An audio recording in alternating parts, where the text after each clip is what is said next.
Good afternoon, everyone. My name is Lorenzo Kilgangrandi. I am the director of the City Diplomacy Lab, and it's really a pleasure for me to welcome you all to City Diplomacy, the strategic role of European cities in international relations. To open the proceedings, I am delighted to give the floor to our host, Professor Leoluca Orlando, member of the European Parliament, former mayor of Palermo, and member of the City Diplomacy Lab's Scientific Committee.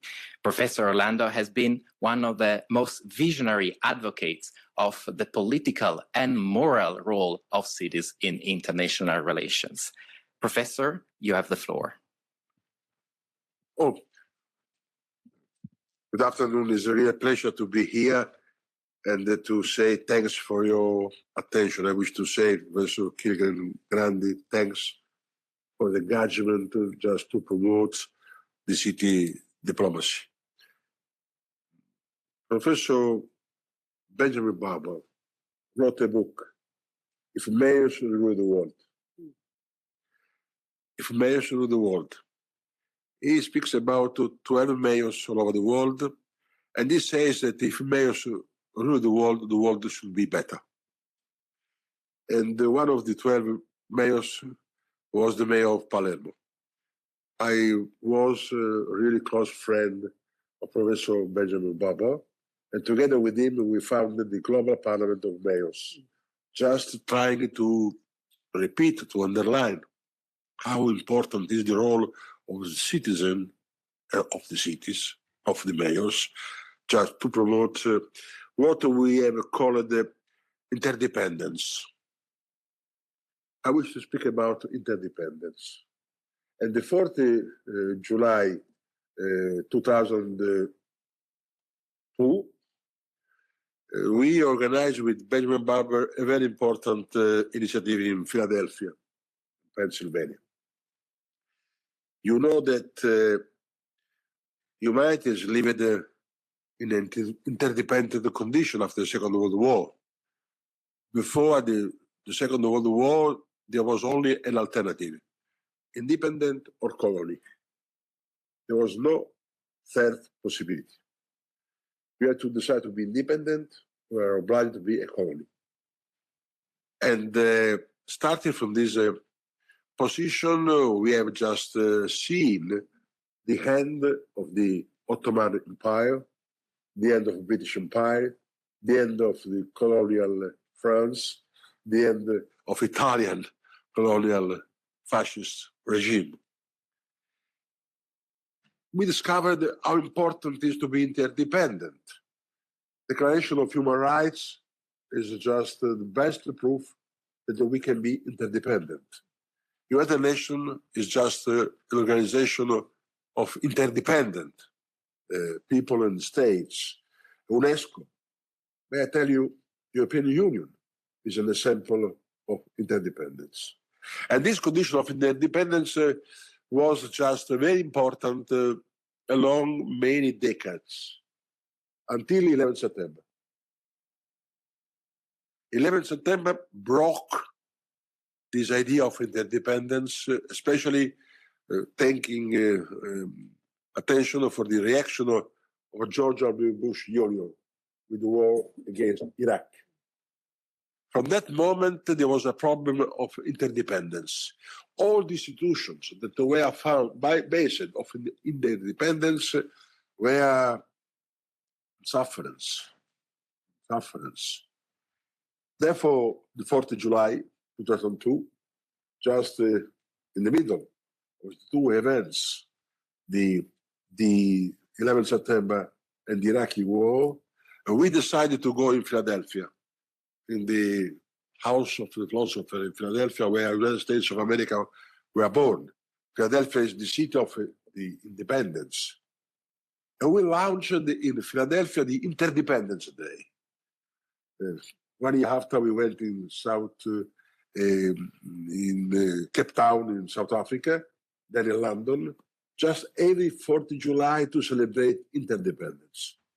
And I think that what we need today is just to re-promote the importance of interdependence in the moment in which two players may I tell you my personal opinion, like Putin and Trump, they appear to be against interdependence. They are a symbol of the independence or colony. There's no alternative. And following the example of Putin and Trump, many, many other countries live in the condition of the independence.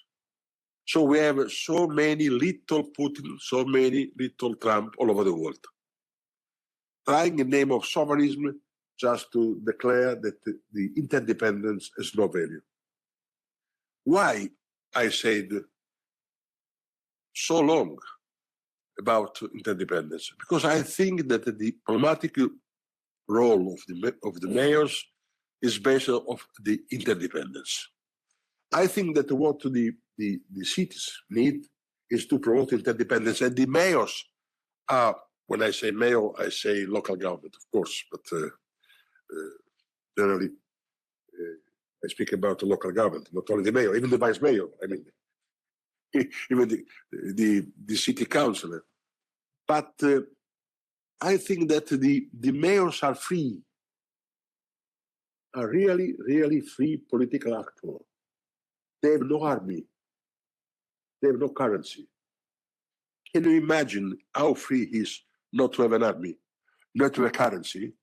If a mayor should be elected the prime minister, probably will not be able to speak as he spoke when he was mayor.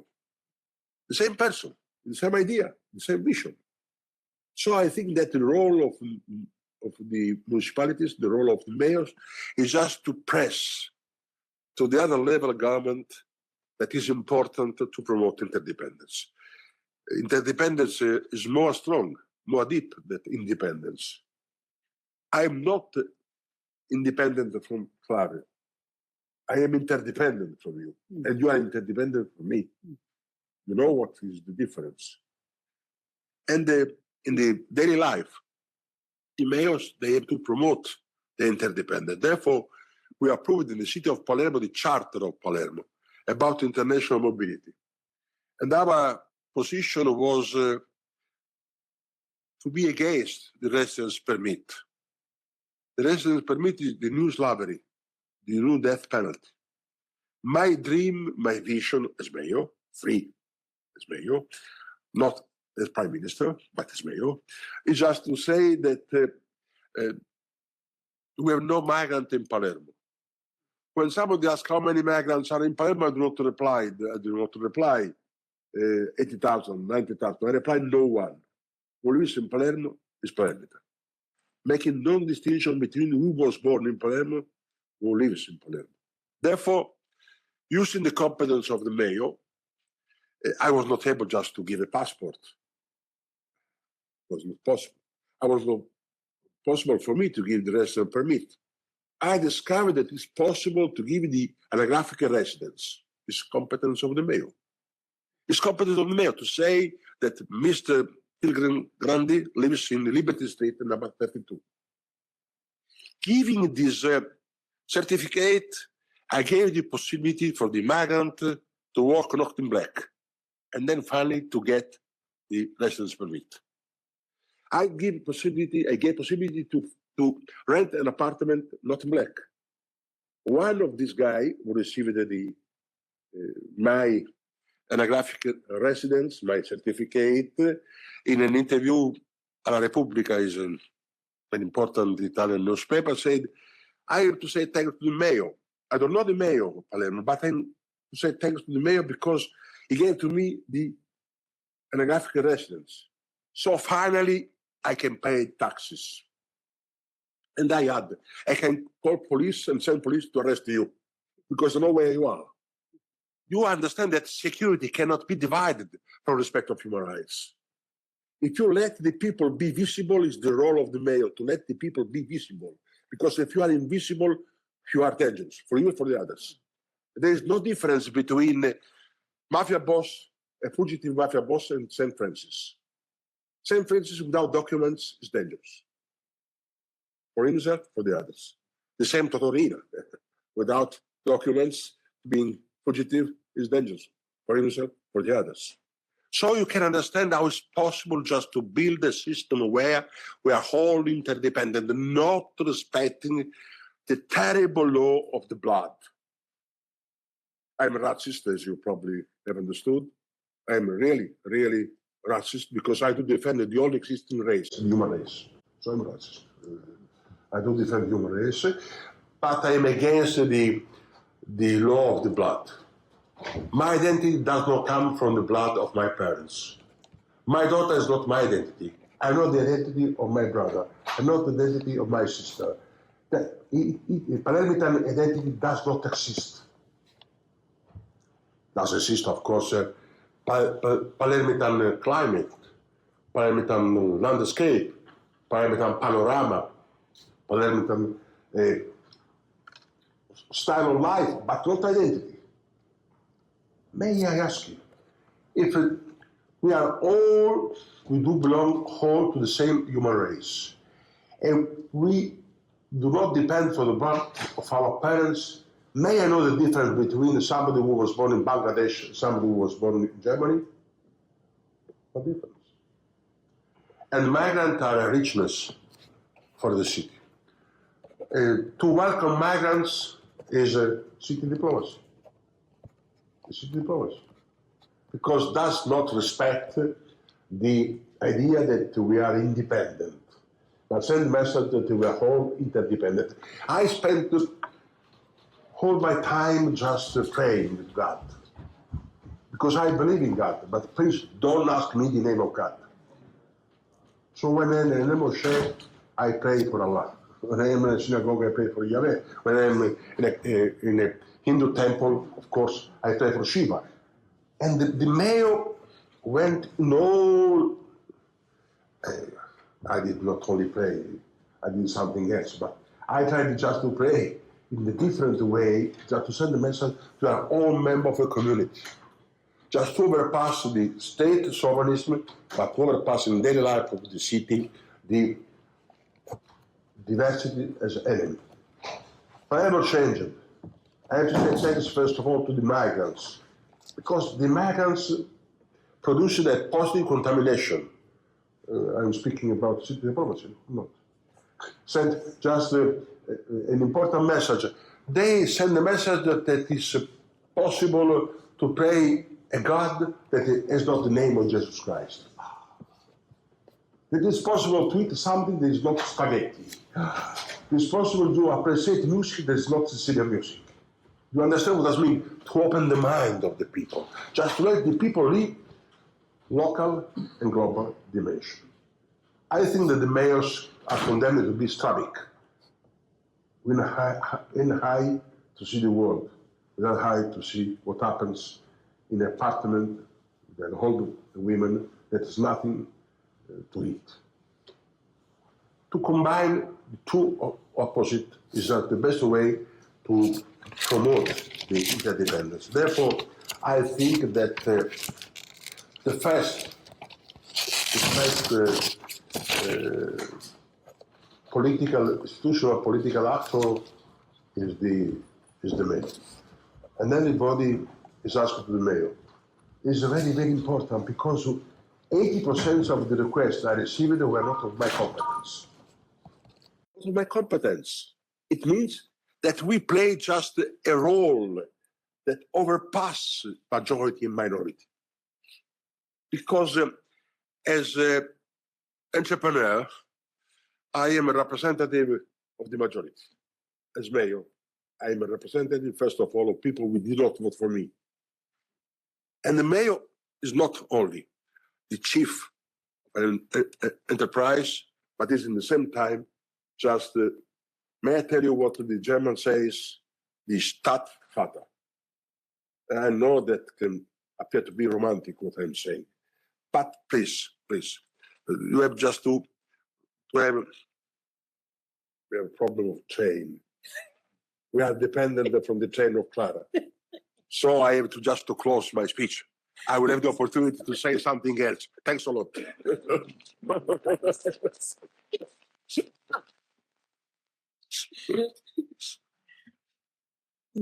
Thank you very much, Professor Orlando. Did you understand that I spoke only about peace? Oh, really? It was clear. I had not necessity to say the word peace. Thanks. Thank you very much for these inspiring words. A lot of food for thought, and we will go back to many of these elements, I'm sure, throughout the rest of this event. And I would like to leave the floor to Ms. Claire Hart, the Vice President of Montpellier Méditerranée Métropole. Thank you so much. And dear Leoluca, I'm so sorry to cut in. I could listen to you all evening, and I'm so sorry, but I'm going to throw out some ideas to you before I run off to get my train, just to get the ball rolling, and then you can come back to Leoluca. On Friday, I will be in Montpellier. And he'll be with me in Montpellier on Friday, so all is well. Delighted to be here, really, very, very happy to be with you. It's a passionate subject. It's a subject I totally adore, and I'm very lucky to be in a city that does a lot of city-to-city diplomacy. Now, I want to really throw some food to thought to you. First and foremost, and this really cuts into everything you said, Leoluca, first and foremost, don't forget that mayors are frontliners systematically. When there are crises, when there are problems in a city, in a country, the mayors are there cleaning things up, always. And, you know, we're in a crisis-ridden society today with climate crisis, conflicts all over, and you can see to what extent mayors are frontliners. We need to share best practices, and that's the interdependence that you were talking about. So that's the first notion. Secondly, what we do in city diplomacy is we build bridges. And this is something, and I see it very much in France, it's something that's very appreciated today by the national diplomacy. When national diplomacy breaks down, city-to-city diplomacy keeps the bridges open, keeps the dialogue flowing. And it's something today that we can see a lot with, you know, we all have our national breakdowns. In France at the moment, it's Niger, it's Burkina Faso, it's Mali, it's Algeria. But our cities keep their friendships going, keep their sister cityships open, and we're encouraged to do that. So when things get back into shape at the national level, we've kept the doors open, we've kept the bridges open, and so things happen much more quickly. That's another area that city diplomacy is very useful in. Thirdly, I'd like to maybe take us a little bit higher onto the multilateral level. And I'm thinking here about the UN, I'm thinking about the Agenda 2030, and I'm thinking about the 17 SDGs, Sustainable Development Goals. Today, and this is really quite new, we're all in agreement that the SDGs, the famous 17 with all of the objectives attached, are only attainable if the cities are on board, only if the cities are on board, up for 75%. So that means that if we want to make a cleaner, greener, better, more socially equitable planet, we have to have city involvement. And in order to make this as successful and useful as it possibly can be, we need to share, again, best practices in all of those areas. So there again, today, we have our seat around the table, and we are accepted in the UN status as being a fully fledged partner, which is relatively new. And just to finish, I want to finish by saying that cooperation, when we work in cooperation, and I'm a shout out to the Global Gateway representative who's with us here, because we work together on this. When we work in cooperative practices in Africa or the Mediterranean, which is the case for Montpellier, we share again reciprocal processes. In the Mediterranean today, just like Palermo, our sister city, we are a Mediterranean hotspot. We're getting hotter quicker than anywhere else on the planet.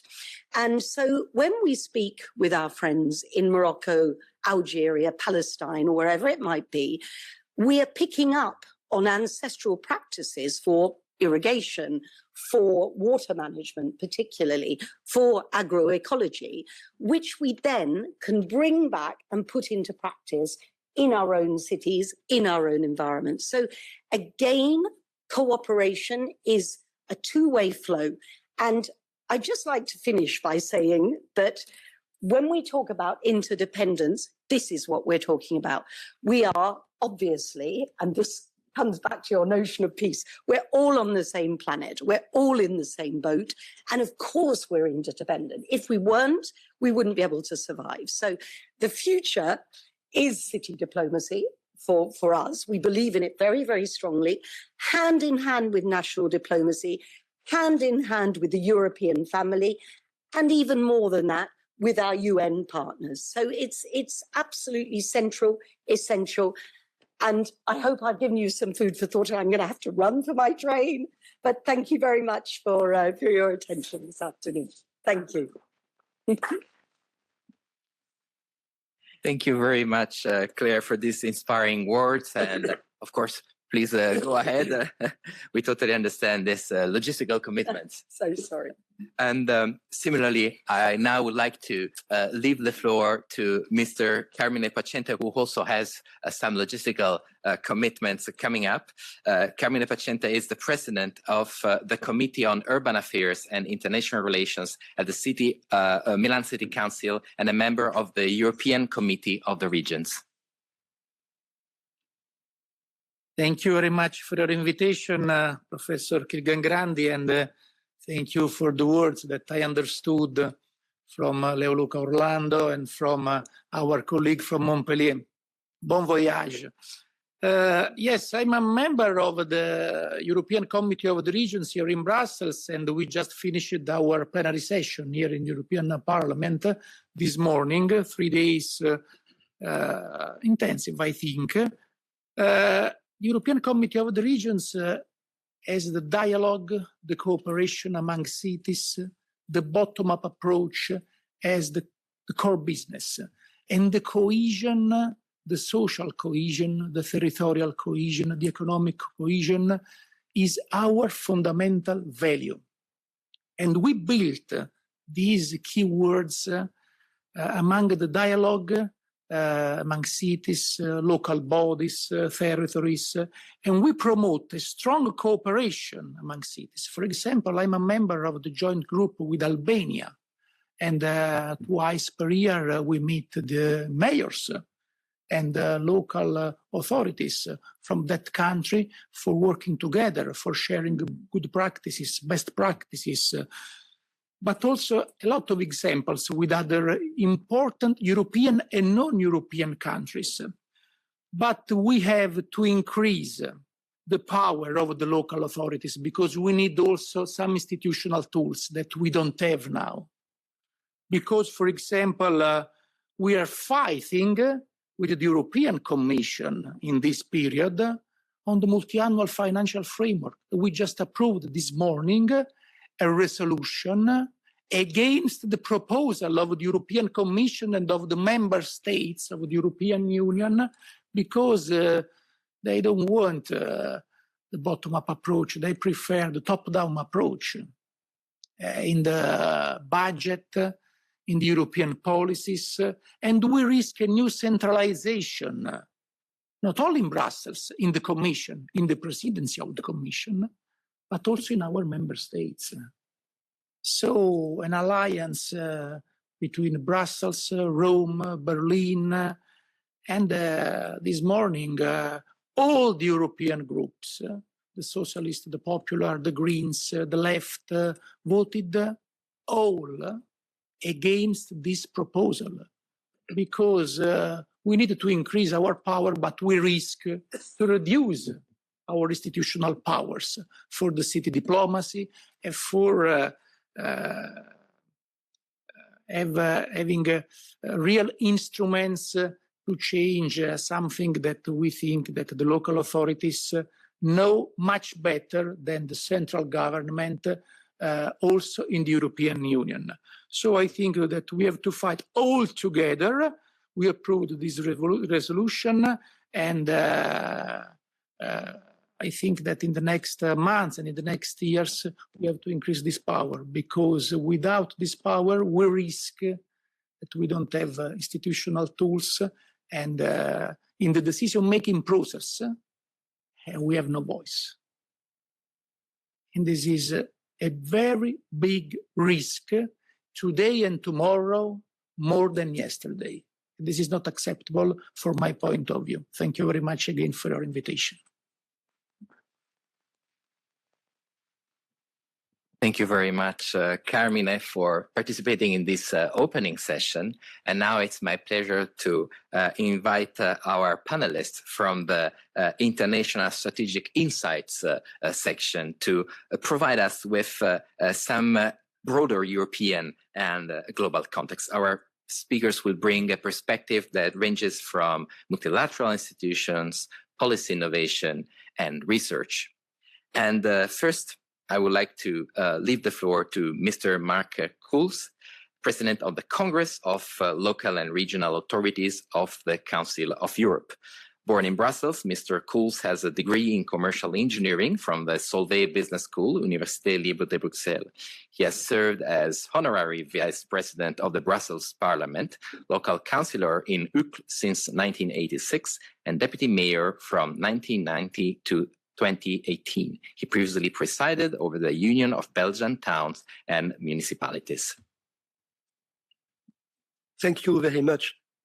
First, allow me to thank the organizers for this pertinent and timely event on a topic, city diplomacy, that so many cities, large and small, are actively involved in, and that is a direct contribution to peaceful international relations worldwide.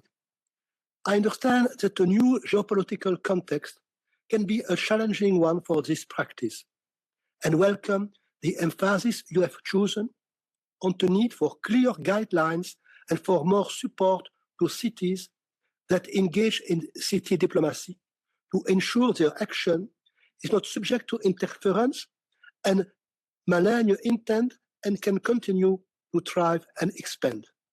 The Congress of Local and Regional Authorities of the Council of Europe is a regional body representing local authorities based on clear and shared legal text, notably the European Charter of Local Self-Government, which provides to governments and local authorities of the 46 member states a useful compass, not only in their mutual relationship, but also for their engagement in international and city diplomacy activities. Furthermore, the Congress itself, with its memberships, encourage and support city diplomacy of its members, including through organized platforms such as the recent Cities for Cities platform, set up to help Ukrainian cities in dire need of help. I personally believe the importance of city diplomacy, whether it takes place directly between cities or through organizations made up of local elected representatives, such as the Congress of Local and Regional Authorities or the Committee of Regions. All countries, even small ones, have national interest. As local representatives, we are not the representative of our country, and therefore, as Mr. Orlando says, we are more free. We have much greater freedom of action. And this sometimes produces results. I can give you the example of the city of Mostar in Bosnia and Herzegovina, where for years there were no municipal elections. The two communities were opposed.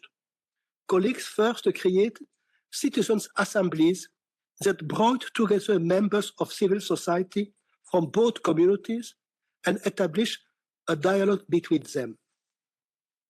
This made it possible to finally organize local elections with lists of candidates, including members of both communities.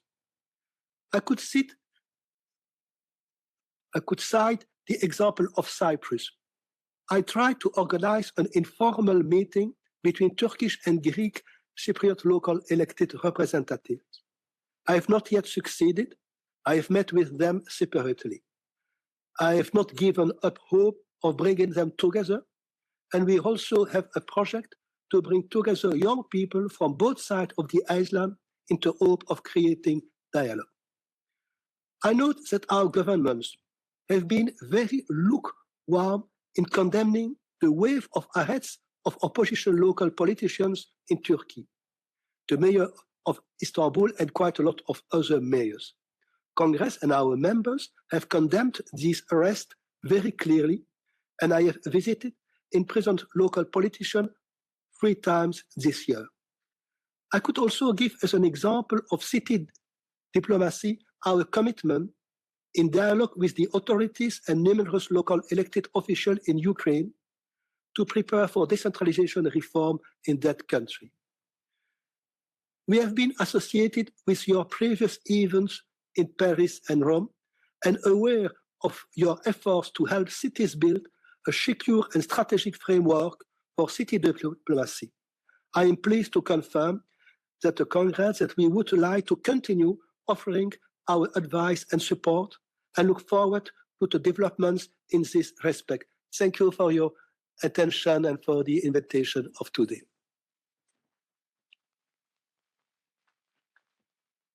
Thank you very much, President Kulz. And it's now my pleasure to give the floor to Mr. Paul Costello, Senior Program Manager at GMF Cities based in Berlin. He leads the team's city diplomacy work, including the City Directors of International Affairs Network, the Initiative on Democracy, Disinformation, China, Migration, and Ukraine's Recovery. He holds a master's in public policy from the Urti School of Governance and a bachelor's in political science from McGill University.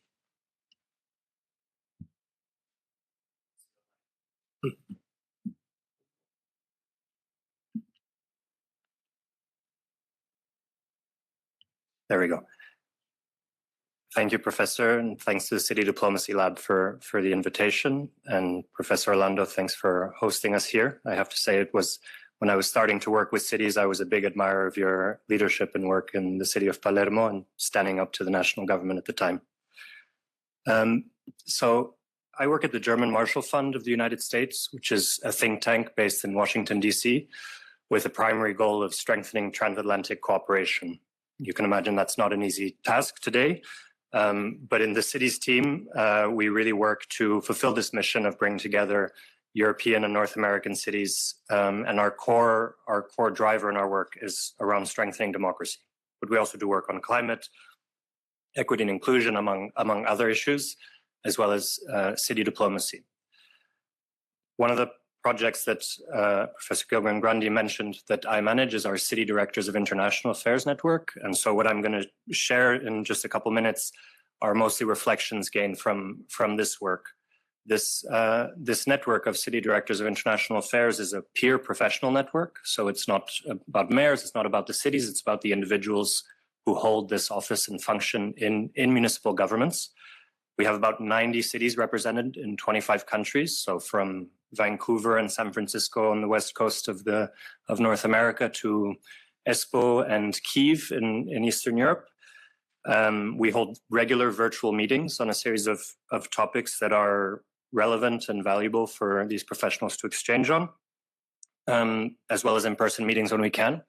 And it's one of the few places in the international city space where we think we have a critical mass of US cities represented. They're notably absent in many international city networks and city diplomacy initiatives, except for the major ones like Los Angeles and New York City. And so I'm also sharing that to say that the perspective that I have is largely transatlantic or North transatlantic in nature, and so focused on North America and Europe. And I'll focus a little bit on Europe in sharing just a few observations about the current status of city diplomacy from my view. I'll highlight just a couple notable initiatives that have popped up in the recent past, and then maybe a few notions on what we can look to do or do better in this space. So firstly, in terms of city diplomacy at the moment, I think we're seeing a increasing recognition of its importance and value, but at the same time realizing that this is in a much more challenging environment internationally. And so topics where even today, but up until today, it would be quite easy to engage with cities across the world on democracy, climate, migration, and or with support of national or multilateral institutions. This is increasingly challenging. I think especially cities in Europe are now struggling a little bit in where to look and develop partnerships little bit between China or the People's Republic of China and the United States. We've seen an increase in kind of activity on city diplomacy efforts by Chinese cities and regional governments. And on the European side, a little bit more reluctance to engage, understanding that often these efforts can be tricky and imply a lot of risks. But on the other side, in the United States, even though up until recently we had this subnational diplomacy unit that had been created in the US State Department, that has now been disbanded. But among US cities, we do see an increase in willingness to engage internationally and in city diplomacy, but we don't really see much capacity or resources to actually do it. And so I think there's just a willingness to stand up and engage with international partners and show them that they're not represented by their federal government, especially not at this moment. But that's not easy to just turn on one day to the next. And we're seeing in some of these city diplomacy or state-to-state level efforts, especially those involving national governments, a change in certain terminology to not offend or cause problems politically in the US. So the change from kind of climate projects to clean economy projects is quite common. And in the network that we work on, we polled a small sample of cities regarding the impact of the Trump administration on their city diplomacy initiatives, and 90% said that this had a significant impact. And the top three areas that were flagged were democracy, climate, and trade, which I don't think will surprise anyone. I think on the side of European cities, we're seeing an increased willingness to engage with US partners, also to kind of maintain or strengthen this transatlantic partnership at a time when it's breaking down or deteriorating at a national or international level. But as I mentioned, there's not much capacity on the US side to maintain this. It also becomes less easy here to explain why there's a need to wind down relationships or partnerships or dependence with partners in the People's Republic of China over, authoritarianism or democracy issues when our transatlantic partners in North America are not exactly a model of liberal democracy at the moment. That is also, I think, an opportunity in a moment for European cities to step up their city diplomacy and also to engage beyond just the transatlantic or European space, which is quite comfortable. And we have a lot of excellent city networks that operate within Europe and do engage a lot with cities, but it's also a time maybe to look beyond just the European space. We also do see a lot of ministries of foreign affairs paying more attention to city diplomacy and either trying to support it or at the moment just kind of taking note of it and seeking to understand it a little better. And I also just mentioned, I was reading this morning an article about a draft policy paper by the European Commission that is going to be guiding European organizations and institutions to be working directly with US state governments on climate issues and bypassing Washington and the federal government, which I think is a smart and good initiative. A few quick initiatives to highlight. Two that are bottom-up and city-led. So very recently, we had the Timișoara City Summit, bring together mayors from EU countries together with their counterparts in accession countries, really highlighting the role of local government and the importance of listening to mayors in the process of EU enlargement. We also had an initiative by the capital cities of the Baltic countries to cooperate. They signed an MOU around civic defense and resilience and what their local governments can do to strengthen that. Another example of an initiative that has been supported by a national government was a meeting last week of US and German mayors in Bremen, which was supported and led by the German Foreign Ministry. And so we're seeing them, the German national government, trying to strengthen transatlantic ties of German cities with their US counterparts at this time. And then multilateral initiatives. I'm sure we'll hear about Global Gateway, building on IURC work in the past of the European External Action Service. And then just a philanthropic example, which is Bloomberg Philanthropies investing $50 million in the creation of their European city leadership and innovation work that's recently been announced.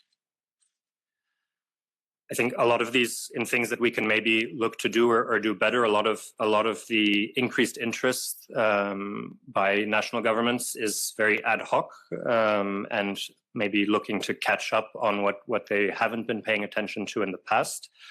And I think it's not always coordinated and not being thought out in a European way or within an EU framework. And I think that's carries risks of duplication and I think could be more powerful if better coordinated.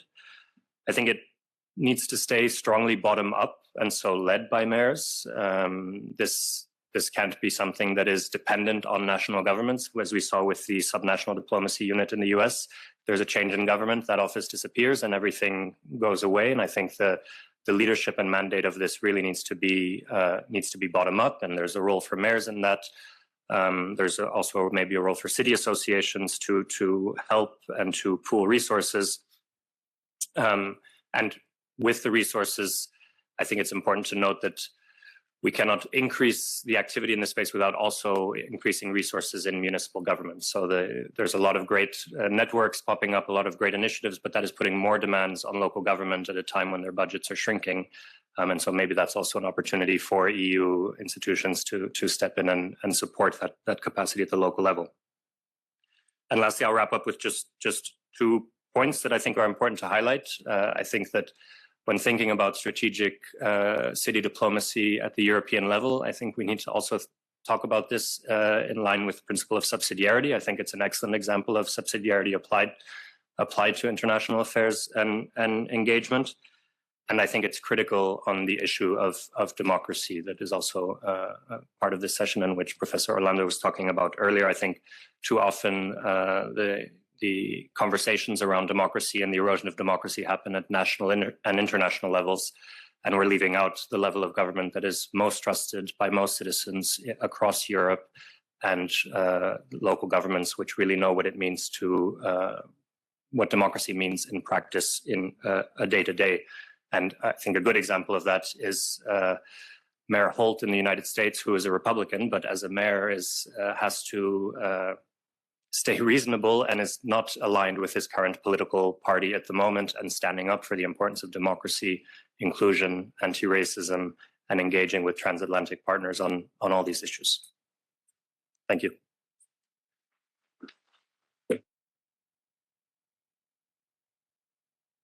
Thank you very much, Paul, for this very interesting perspective with a transatlantic perspective. And I would like now to leave the floor to Ms. Ika Trischburg, Head of Democracy and Diplomacy, Municipal Association of Victoria, and Director of Urban Analytics at the Australian National University Institute for Infrastructure in Society. She leads the Disinformation in the City project across 5 Australian universities and authored the first Disinformation in the City response playbook in 2024. She has advised cities, governments, and UN agencies on resilience to disinformation and democratic governance. Thank you, Chair, and thank you to our host. Thank you all for being here and for the invitation to speak. It might seem a little odd to have an Australian here speaking as we talk about strategic engagement of European cities, but we're talking about city diplomacy, and we are some of your sister cities. We are some of your sister organisations, and we're also in this space where, as Paul was saying, as we look further beyond Europe and beyond the transatlantic, there are many of us in other parts of the world who are also facing many similar challenges to what you are, and also reaching out across borders. I'm going to speak specifically about one area that we're very involved with, as the Chair alluded to, around disinformation. So when I'm talking about disinformation, I'm not talking about curtailing free speech. I'm not talking about driving a partisan view. I'm talking about the corrupted information environment that we are operating in as cities and as society, and particularly the deliberate use of false information to achieve a particular purpose. So when people are lying and they know they're lying, and this looks like many different things. It can look like a misrepresentation of what a politician has said. It can look like a deep fake recording or a deep fake image. It can be something that targets the leaders of our cities, and that's something that we are seeing increasingly across the world. Certainly, we see that in Europe, we see that in Australia as well. But it's also children targeting other children, and the deep impacts that that can have on local communities. But so why are we talking about this top global risk of disinformation in this space? And why cities and why city diplomacy? This is something that traditionally has been, when we talk about, obviously disinformation hasn't existed in its current form for a particularly long time, but the mechanisms by which disinformation is shared, the scale and the capabilities that we have are things that we traditionally would associate with the national government. But when we look at cities and city diplomacy in this space, cities are increasingly impacted and also have unique capacities to contribute to this response effort that cannot be contributed by the national level. And when we're looking at the need to respond very rapidly, it's also a unique opportunity for us to learn from other cities, to be able to leapfrog from each other's learnings in that space, and to be able to draw on the other benefits of city diplomacy. So quickly to go through the impacts of disinformation at the local level, as I alluded to, this impacts individuals, it impacts our leaders, mayors, other elected representatives increasingly. It also impacts policymaking because it's very difficult to sort through the information environment and find fact-based information that we can trust when so much is not fact-based and where there are concerted efforts to share that. It impacts our society, our communities, and our democracy. And it impacts us through international means. So there's the foreign interference aspect of our impacts at the city level. We've seen that with the concerted campaigns that Swedish cities experienced over many months several years ago that continue to have lasting legacy impacts. We've seen that with the astroturfing campaigns, the foreign interference in French cities that have sought to divide communities around geopolitical issues. We've seen it in Australia. Recently, the Iranian ambassador was expelled from Australia because of Iranian-backed astroturfing in Australian cities. That's the misrepresentation of public opinion, is astroturfing. We see that there are increasingly organised international networks that we're responding to in this space. And we're seeing the economic interests that are driving a lot of disinformation are coming from other parts of the world, well beyond our city bounds. And there's the contagion effect. What happens in one city is often then replicated in another city. We saw that with the 5G towers, where a disinformation campaign saw towers that were targeted with arson attacks across Europe and across the world.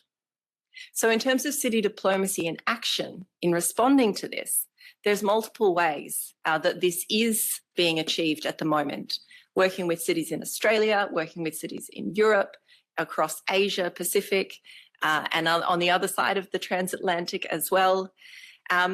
We're looking at ways that we can do that leapfrogging and learn from each other.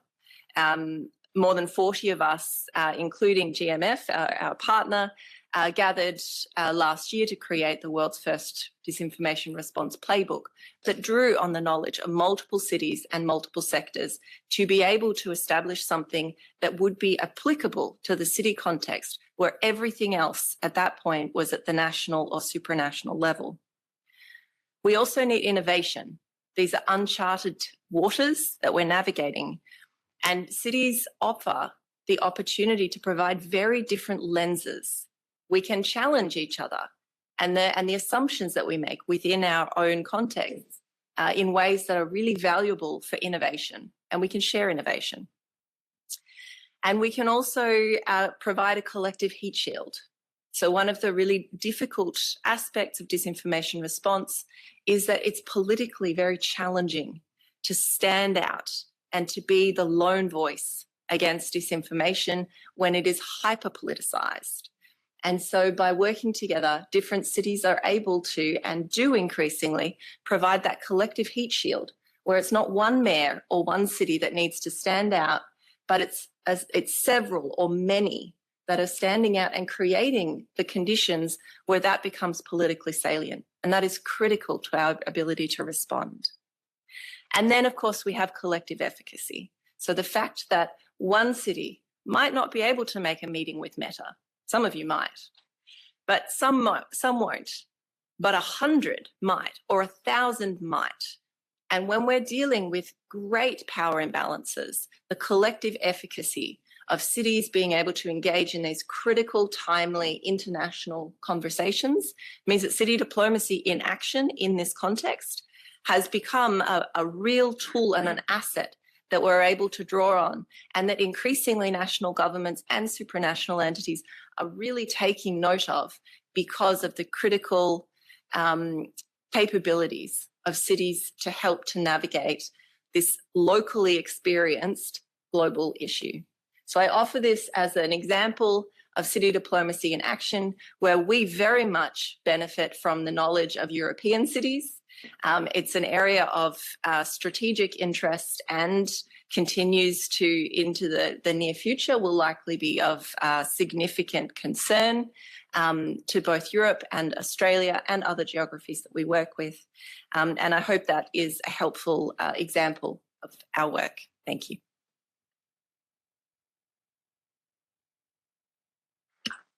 Thank you very much, Ika.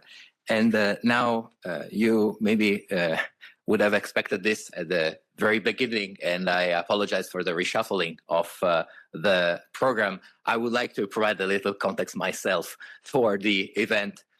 In fact, we have the pleasure to gather here as the third step of a process that started a month ago at the French Senate, where we had a few of our speakers attending as well, that continued week after that at the Italian Parliament, at the Italian Chamber of Deputies, more specifically, and that now has this important step at the European Parliament, thanks to the kind hospitality of Professor Leoluca Orlando, member of the European Parliament. I would like to thank, of course, our important partners for this cycle of events, Eurocities, the Council of European Municipalities and Regions, CEMR, PLATFORMA, the International Association of Francophone Mayors, AIMF, and the Global Parliament of Mayors. Behind the title of this event series, so the strategic role of cities in international relations, of course, lies a twofold ambition. The first one, and we have heard many elements of this already, thanks to the previous speakers, to celebrate city diplomacy. It's one of the least known kinds of diplomacy, yet one of the most effective, strictly connected to solving the humanity's shared challenges. At the same time, to consolidate and safeguard this important form of diplomacy that today is being tested by unprecedented geopolitical tensions. And I think that doing this kind of exercise at the European Parliament, it's extremely symbolic. This is because it's in Europe that city diplomacy started a little bit more than a century ago. And it's thanks to European cities that city diplomacy took its shape, the shape that it actually has in terms of methodology and in terms of frameworks, such as the important city networks that I mentioned just a moment before. And in fact, there is something that I can explain why European cities are the ones who had an important leading role in the evolution of city diplomacy and still are to be considered one of the example of the cities that benefit the most from this kind of practice. And it's an element strictly connected with the work of the Congress of local and regional powers, that concept of the autonomy of local authorities. It's a very, very powerful element to make sure that the energies, the ideas, the talents coming from the territory can express themselves into impactful international strategies that are really targeted to address the needs of the population. And this is something that has complemented itself with the values that are shared across Europe.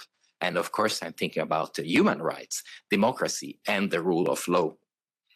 Yet this autonomy, political autonomy of local authorities also can bring a specific kind of challenges, which has emerged over the last decade in particularly strong and important way. It's an increasingly asymmetric and politically sensitive relationship that European cities that have this autonomy, political autonomy, find themselves into when dealing with some cities in some non-democratic countries.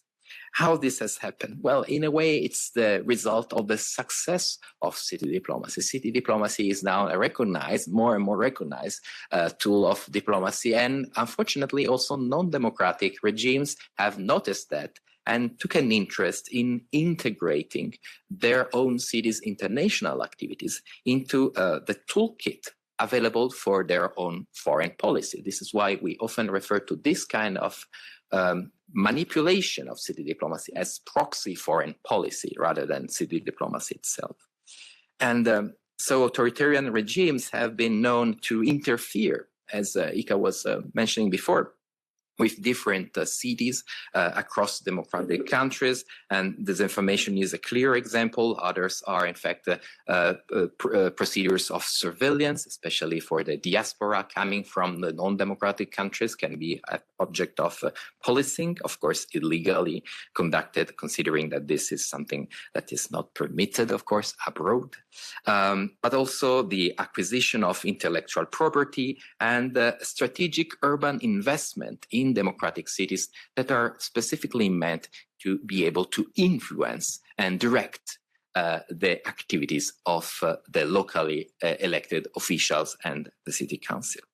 So this sort of foreign interference has also extended not only to this kind of bilateral relationship, but also to multilateral relationship. And there are a few global city networks where now the voice of European cities, especially when centered on those values that we were mentioning before, human rights, democracy, the rule of law, has been marginalized because the influence of non-democratic regimes is particularly strong in those global networks. Of course, those global networks are not the one we have involved in our event today, needless to say. And so, well, all these threats and challenges has been documented by the City Diplomacy Lab in this recent policy brief called Cities at the Crossroads, which provides a number of recommendations to address them in the best possible way. And the core of this recommendation is the reason why we are meeting here today. It's the idea of gathering the intelligence and cooperating with a multi-level, multi-stakeholder approach. This is why it's particularly important and valuable to have a variety of voices that gather here at the European Parliament, city leaders, experts, EU representatives, on discussing how this collaboration can take shape. And now we can move to the core of this today's event, the Mayor's Roundtable. And we're very fortunate to have with us three city representatives from cities that are very famous on the city diplomacy sphere. I would like to start by introducing Professor Alessandro Ghinelli, the mayor of Arezzo, a civil engineer. Graduated from the University of Florence, he has served as a counselor of the Order of Engineers of Arezzo and as a counselor for public works, infrastructure, and urbanization. Elected mayor in 2015 and re-elected in 2020, he has extensive experience in technical governance and international cooperation. We have with us also Annalisa Boni, Deputy Mayor of Bologna, responsible for international relations and cooperation, with over 30 years of experience in European local governments. She previously served as Secretary General of Eurocities, representing over 200 mayors from European municipalities. Her portfolio includes Bologna's climate mission, EU funds, and the UNESCO Porticos project. last but not least, Ms. Mervi Heinaro is the Deputy Mayor for Economic Development, Culture and Sport at the city of Espoo, Finland, formerly CEO of FlexSound and Vice President of Metsä Tissue. She combines business leadership with city governance, promoting innovation and citizen well-being. So thank you so much to the three of you for being with us today. And we have prepared couple of round of questions about the two sort of dimension of the strategic role of cities in international relations. And I would like to start with the first round about how to navigate today's complex geopolitical setting. And starting with Mayor Ghinelli, I would like to ask you, from the perspective of an Italian city with strong international networks, what lessons have you drawn from managing global partnerships amid geopolitical tensions?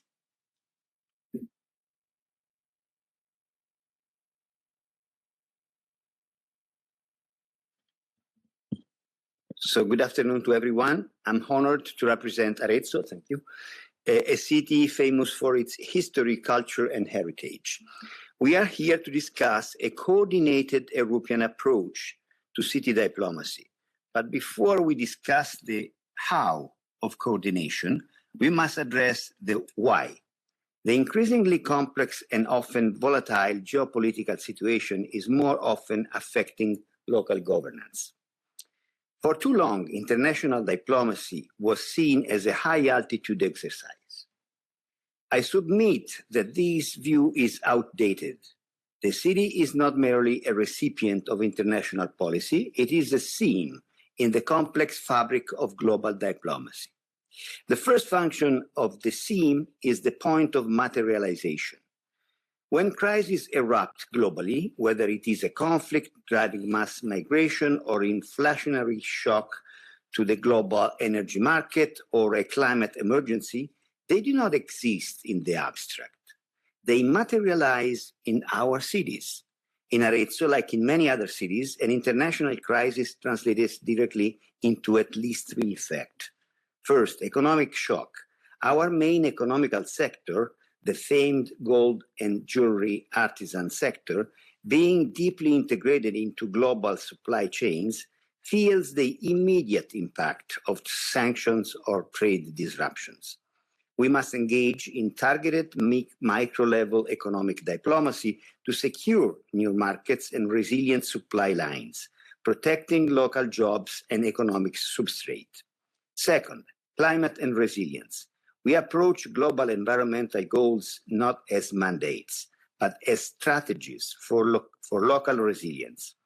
Arezzo is actively engaged in the European Green City Accord, elaborating also, thanks to the EU LIFE program project called Green Me 5, concrete steps like the comprehensive upgrade of our waste recovery system toward a zero-waste municipality. This local action directly combats the global climate threat while creating local opportunities and resource stability. Social cohesion.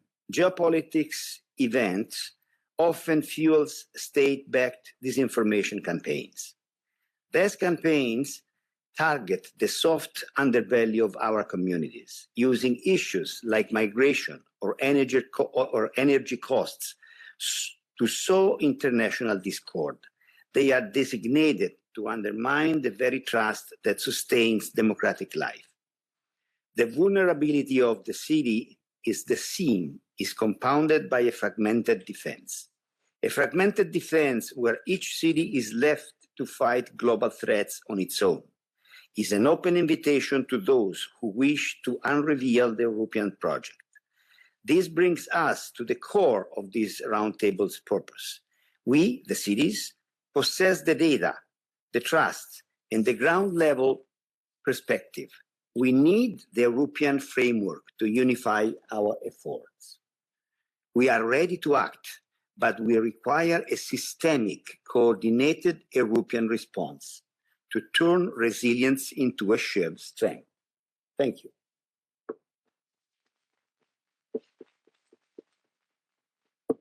Thank you very much, Mayor Ghinelli. And I would like now to ask my neighbor, Deputy Mayor Heinaro, how does Espoo navigate today's complex geopolitical settings and how it is maintaining international partnership and promoting democratic resilience?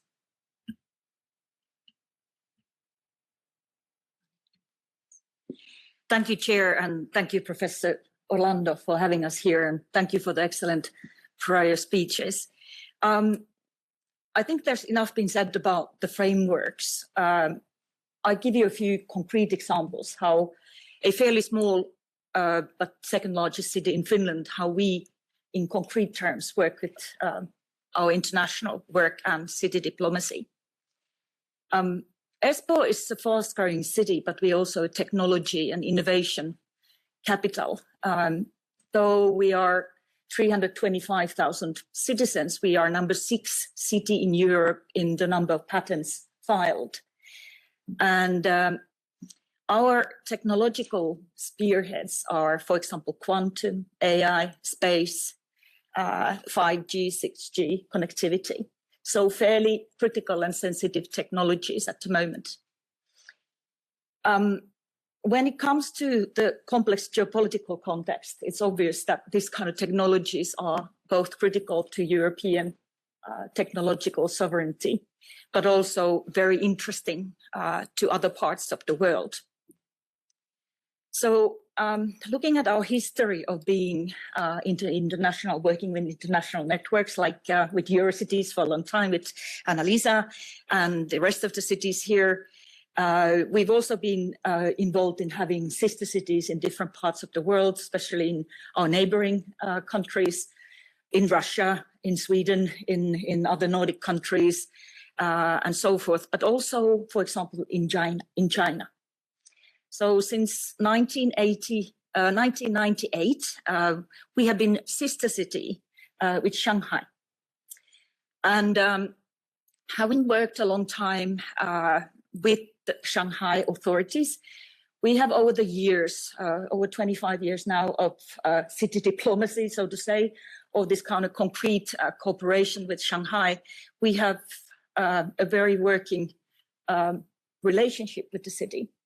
And obviously in the present complex geopolitical context, it is both sensitive, but it's also important.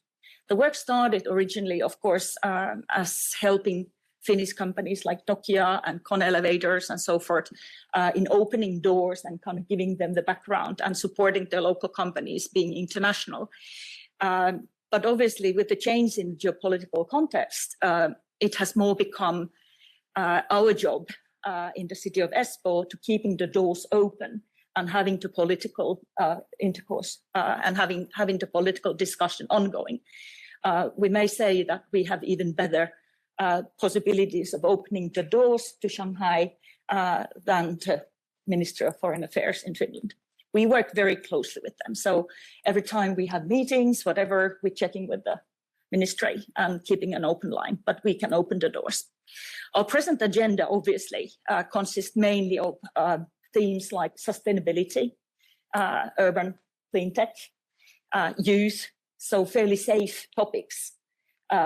However, we need to be aware that when we are organizing, for example, we have a practice of organizing so-called Innovation Day in Espoo when we open the doors and invite all ambassadors that are located in Finland. We open the doors to Espoo. We invite them all together so they can also network with each other. So obviously, when we are organizing the tour and the excursions in that context, we have to be very careful with who we let to go to see the quantum computer, who cannot go, and how to do that diplomatically. So all the time we have to take the geopolitical context into connection. A couple of other examples. We've been working together and a sister city with Kryvyi Rih in Ukraine. And obviously it's the home city of also President Zelensky, the mining and educational center of Ukraine. And there the collaboration is more on education and helping the schools to rebuild curriculum, for example, and rebuilding already the Ukrainian future for the youth, which is important that already now, when this war is still going on, the aggression of Russia to Ukraine is still going on, we're already helping the local authorities to building the curriculum for the future for the Ukrainian youth, taking a European view on the schools and education. Also, we're working quite a lot, like I mentioned, some of the technologies. IQM, which is the company that has built and sold most quantum computers, more than IBM, so a European star. We've been, for example, helping them to open the doors in Korea, signing MOUs with the local governments in order to create the collaboration, also on the city diplomatic level. And for example, due to that, IQM was able to sell their first computer to South Korea. So looking at where we open the doors, but keeping the doors open also in tricky places. And I think that's the value of City, because we can take themes that are not always that sensitive, but they can still keep on with the discussion and helping our other players and even the government and EU in those respects.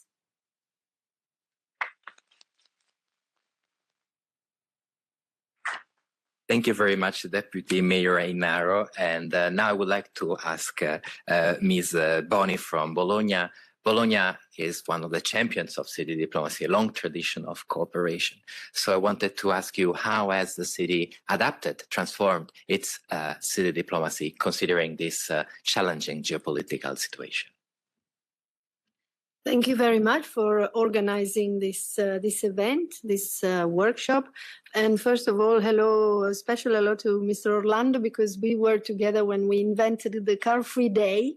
So this is really like, so whenever you launch, the Car-Free Day in your city, it comes from us, yeah, when we were doing this. But apart from this, okay, so no, I think it's really important to create space for this kind of discussions on city diplomacy, because talking about city diplomacy means talking about complex challenges that are global, but they manifest themselves at the local level. Yeah, it's the mayors that then have to pick up the sort of implementation, if we can call it like this, of these complex challenges that are, in cross-cutting and becoming more and more complex. So cities are stages of such challenges, but also solutions. We've heard some of the things that my previous colleagues have mentioned, and they have been able to mobilize like, efforts to build bridges, to build solidarity, to do things to create peace. I mean, if you think of, I'm talking about now European cities. If you think of the shelter cities, when there was the crisis on migration in 2015, there was a real, the states were fighting on like saying, where should these people go? And so mayors decided to say, we can take some and so on, but also the political crisis in terms of democracy, like what's happening in in Turkey, where, a big delegation of mayors went to try and, say something about what's happening to the former mayor Imamoglu, or other like bridges, alliances that can, mobilize and create space for solving or anyway contributing to these global challenges. So that's why I think, because cities are key actors in the governance of these challenges, it's important that city diplomacy, that we approach city diplomacy with a very strategic mind. Yeah, like you also mentioned that, and that's been in a way our choice as City of Bologna. Because we didn't want to see international relations, European affairs, and city diplomacy included in all that as like the cherry on the cake or one of the many things you do or one-off things, but something that is actually part of the way a dimension, a full-fledged dimension that is part of the way in which we govern the city, our city. And that means making choices. It means showing regularly political leadership on this. It means, structuring our action. We approved at the beginning of the mandate a plan that we called, strategic plan for action in European affairs and international relations, because we wanted something that was strategic, that would reflect, this dimension in our, way of working and all our policies. But also we wanted to make it concrete and having clear actions, coordinate inside the administration, also in a way helping the administration to evolve around these issues and have, professional and structured and, strong action in this field. And that's why with this plan, it wasn't easy to put it together. We are the only one in Italy to have organized such a plan. It wasn't easy because, when you have a medium, big cities, many departments, they go where they want, they do projects, they do, sometimes you learn that the Department of Health has made an agreement with China and you don't even know, or with Japan, with the, people there, and, things are important to, in a way, have an instrument that can make city diplomacy strategic, structured, and structural, so like what I said, mainstreamed. And above all, something that would help us also to show what benefits can come for the communities, for people, because very often you are, criticized and saying, why are you doing all this? What is the benefit of the, what's in it for me as a citizen? So it's important to really work in this sense. And of course, we have many chapters, the chapter of funds, because local authorities are very much looking at this part, of course, but also attractiveness, a big chapter on the EU. But the city diplomacy chapter is like the biggest chapter, just to show, how important it is for us and to make it very concrete. So, that's, the way we try to navigate. Of course, there are a lot of, let's say, issues that need to be solved, politically, with,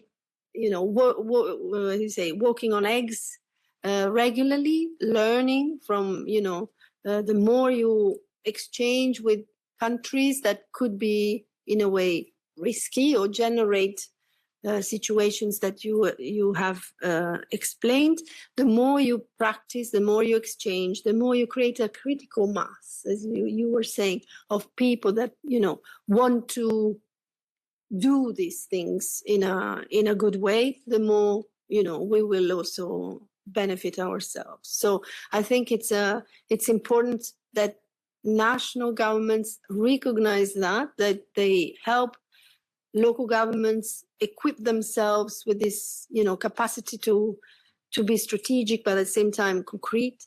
Then it becomes, a real collaboration to navigate in these very controversial and difficult times.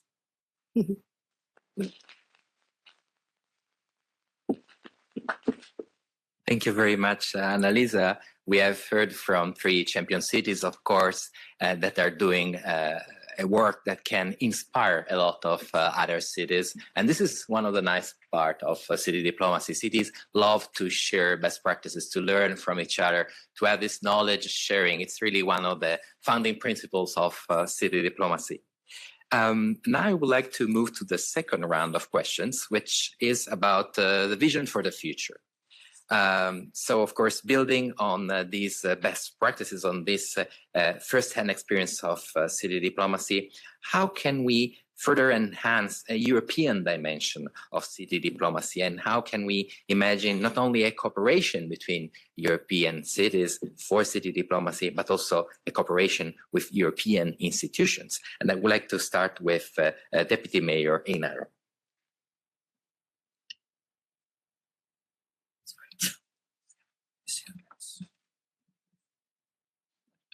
Okay, thank you so much for the question. I think we have a fairly good start for the different organizations and the frameworks. We just have to implement all the good plans. I think that's the shortest answer. But I think Eurocities and the knowledge sharing and roundtable discussions and the forum that we have there is an excellent basis for continuing on that.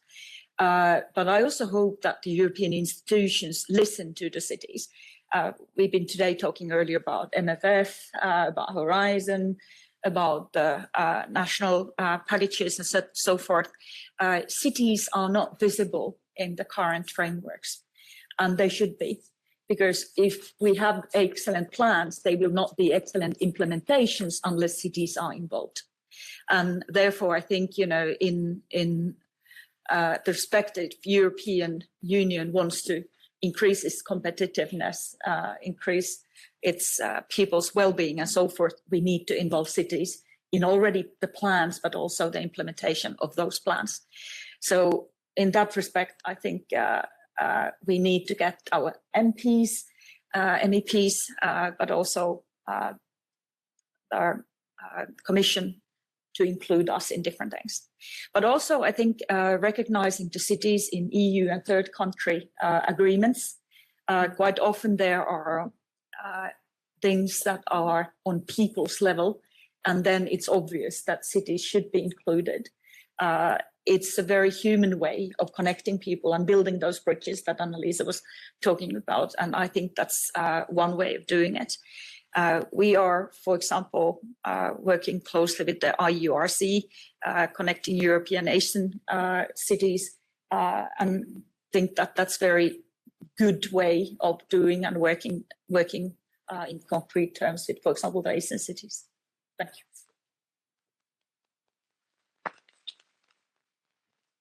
Thank you very much, Deputy Mayor Ainaro. And now moving to Deputy Mayor Boni, I would like to ask what is, from your perspective, the opportunity? What are the opportunities for a stronger European city diplomacy and stronger partnership with European institutions? Oh my God, it was already on. Okay. Well, I think we need to achieve what we are achieving in terms of the city's recognition in the EU. I mean, it's not in the MFF for the moment, but I mean, in terms of governance of EU, inside the EU governance, cities are well recognized. The proof is the, latest agenda for cities, which is still, maybe it's not strong enough or it's just a communication, but still it shows that something is, that there is an effort to recognize cities in policy making and implementation of EU policies at the local level. So we need to go to, let's say, achieve that also in terms of international work. Yeah. So we need to establish a stronger link. I remember I used to have some contacts with DG DEFCO at the time, but I don't know where we are in this respect as Eurocities. But still, I mean, we need to have a stronger and structural dialogue with, for sure, the international partnerships Directorate General. I mean, there is a unit. It would be good to have structured conversations, but also with the European Action Service. I mean, the whole set of, actors in terms of institutions that could benefit from a clearer role by cities. And of course, I agree with my really good friend from ESCO about the agreements, having a local dimension in those could also have a positive result. Now we have, in terms of DG Regio, where I see, as I said, it's a bit like the same sort of family that is working on the city's agenda. It's the IURC program that is up and running. It's working, and so we need to make sure that we have funds in there that cities can participate and benefit from that. But yeah, I think there is still room for reinforcing this relationship, I think.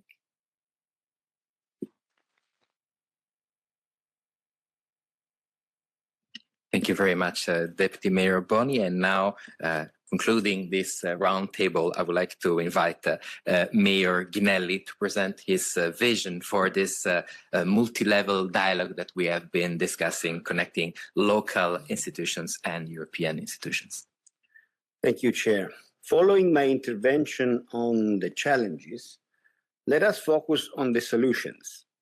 The second function of the CEMR is the site of trust. City diplomacy is inherently democratic and proximity-based. Our engagement is visible, tangible, and closest to citizens, forging a level of trust that high-level traditional diplomacy often struggles to achieve.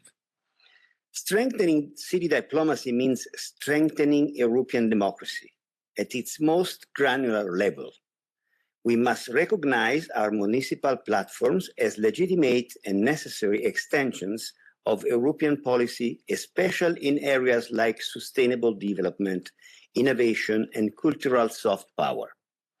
To elevate this CEMR, I always use this word, this CEMR, to sew together a fabric that is already there but has to be made a little tighter around this topic. We wave a stronger European fabric. Coordination is essential. Elevating the mandate, we need formal, unambiguous recognition that cities are crucial partners in executing international agreements, not just implementing them. This requires dedicated funding streams and official channels to integrate local best practices into national and EU policy formulation. We can no longer be seen as mere implementers. We must be seen as co-creators of policy. Second point, citizen-centric diplomacy. Our diplomacy efforts must always start with the citizen. When Arezzo engages with a city abroad, it is to solve practical, shared problems, managing historical preservation, fostering artisan skills, or promoting renewable energy infrastructure. The focus on concrete democratic outcomes is what distinguishes and validates city diplomacy. To achieve the resilience and strength that our citizens expect, I propose a new architecture for EU city collaboration, focusing on safeguarding the CEMR against interference. First, the European Municipal Diplomacy Hub, a coordinated mechanism. We must move beyond the ad hoc networks and establish a formal, permanent EU body or mechanism, an European Municipal Diplomacy Hub, EMDH. This hub would serve three critical functions: coordination, act as a central clearinghouse between cities, national governments, and EU institutions, ensuring our diverse international activities are aligned with broader European strategic goals without stifling local initiatives. Intelligence, consolidate and disseminate information, not only in the international relations context, but also in real-time threat intelligence. Crisis support, provide clear, pre-agreed mechanisms for national and EU-level intervention and support when a city faces a real and concrete crisis to its critical infrastructure or democratic process. Second, the European City Diplomacy Academy, training and capacity building. City diplomacy is a discipline and it must be treated as such. The EU should invest in dedicated European City Diplomacy Academy to professionalize our local international relations, staff, and representatives. This academy would provide geopolitical literacy, essential training for local representatives on the current geopolitical environment, and complex international partnerships, particularly concerning competing powers. Resilient training, standardized modules for civil servants on identifying and countering foreign influence operations, digital interference, and sophisticated cyber threats, effectively transforming the original resilience toolkit into a living educational program. In conclusion, our cities are the critical connection points where global policy meets local life. By coordinating our efforts, by sharing our intelligence, and by empowering our local leaders, we not only strengthen our city diplomacy capacity, but also ensure that the European fabric remains whole, resilient, and impervious to those who wish to unravel it. Thank you.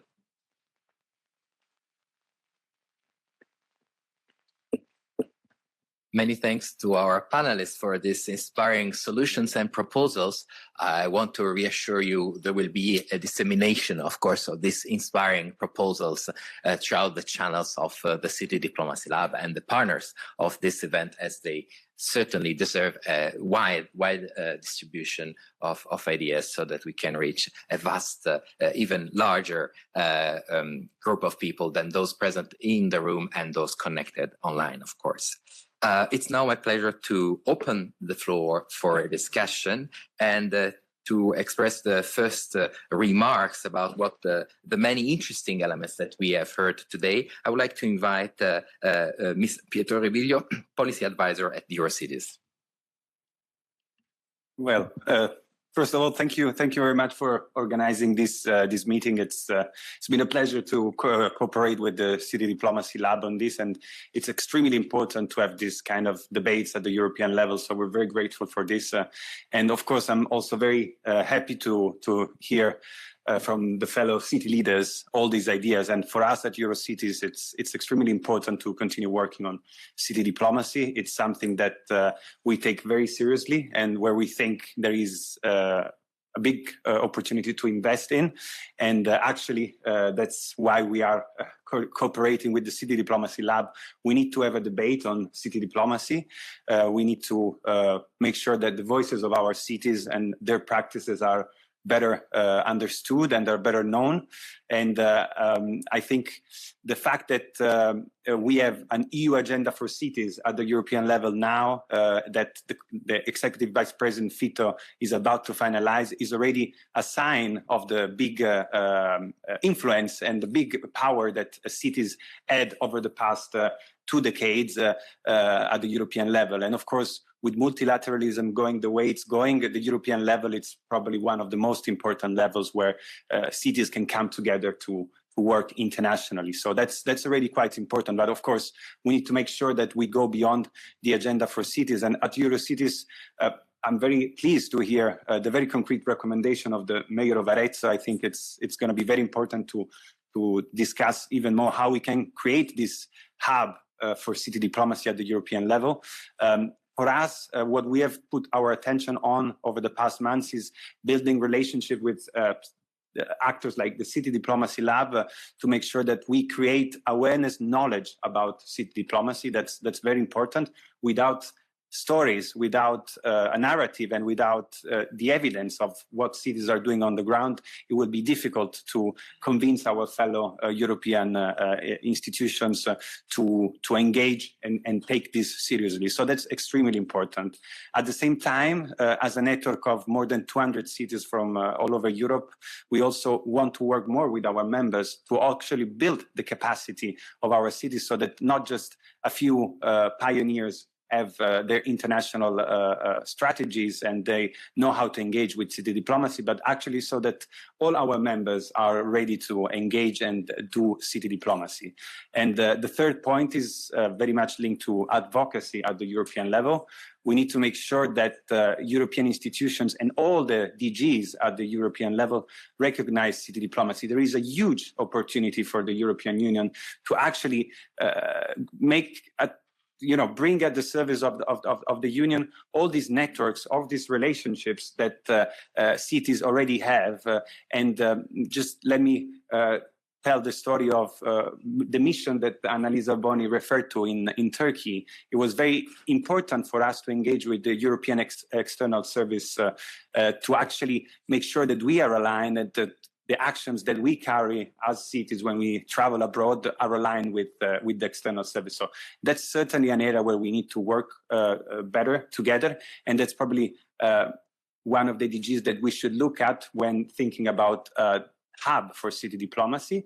At the same time, of course, we're very pleased to have here DG IMPA.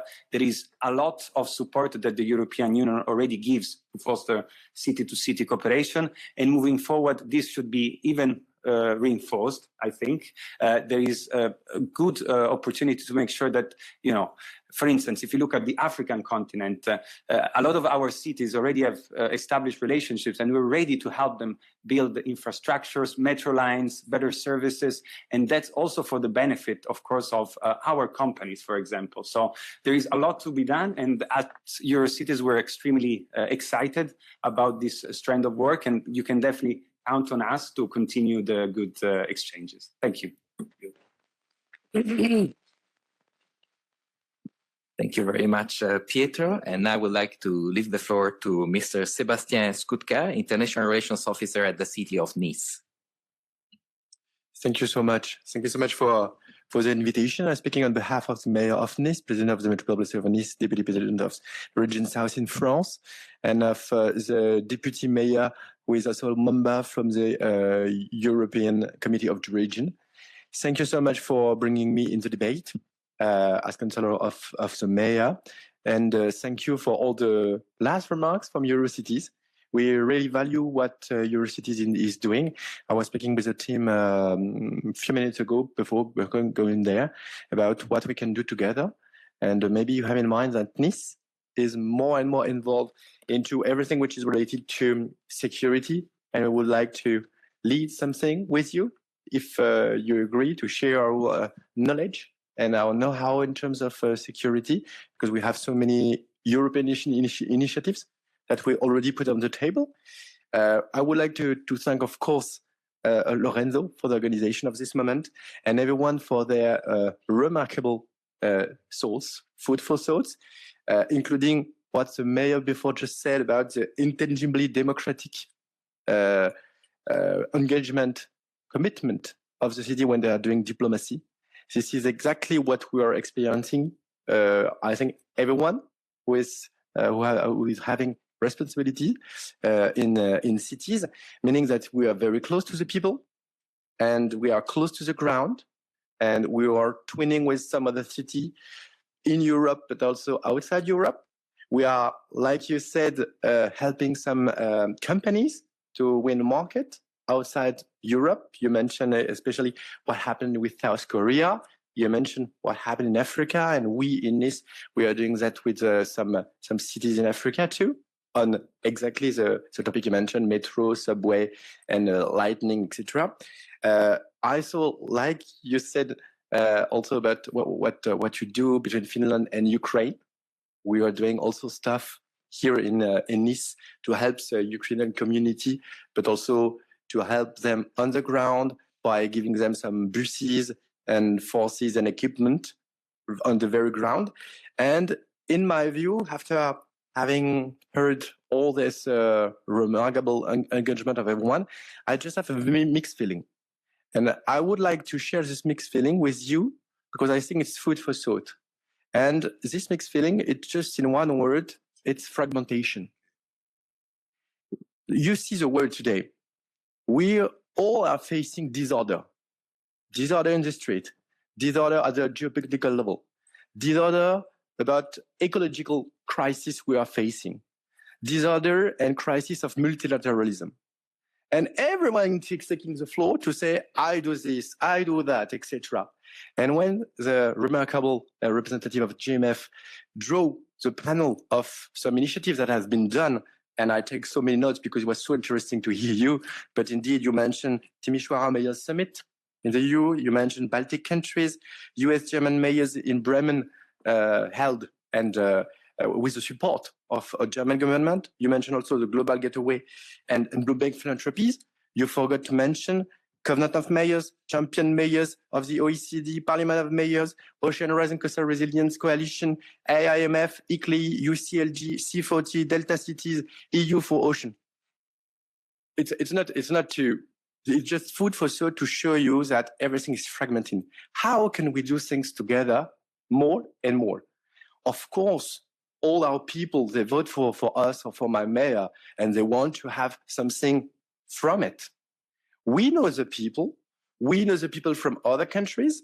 Taking another examples, during the UN Ocean Conference, which took place in Nice, France had so many, let's say, difficulties with Mauritania. But we in Nice, we invite Nouakchott without any problems. We, with the Ocean Rise and Coastal Resilience Coalition, we launched during the UN Ocean Conference. I took this example, which is, okay, not a good example, but at least it food for thought. Sea level rise, especially in the Mediterranean Sea, is concerning everyone in Gaza and in Tel Aviv. And there is not so much problem for, in a way, the mayor of Beirut or of Gaza to speak with the one of Tel Aviv only about ecological topics. And just before coming there, I was in another meeting from the European Committee of the Region, and Laurence Toubiana, I think everyone can pay tribute to what Laurence Toubiana has done with the Paris Agreement. She said, laws of physics do not ignore laws of politics. So I think, starting from this basis point, the need, and maybe the one, and this is the reason why this discussion is very interesting, and thank you, Lorenzo. I will finish with that. I will conclude with that. Is to bring people together. How can we do that each and every day to do things together at maybe the European level first, and then at the international level? And I'm speaking not from the good point of view, because we in France, we are 68 million of people. And you know, I saw in a report a few minutes ago that we have 500,000 elected people. Thank you. I will end with that.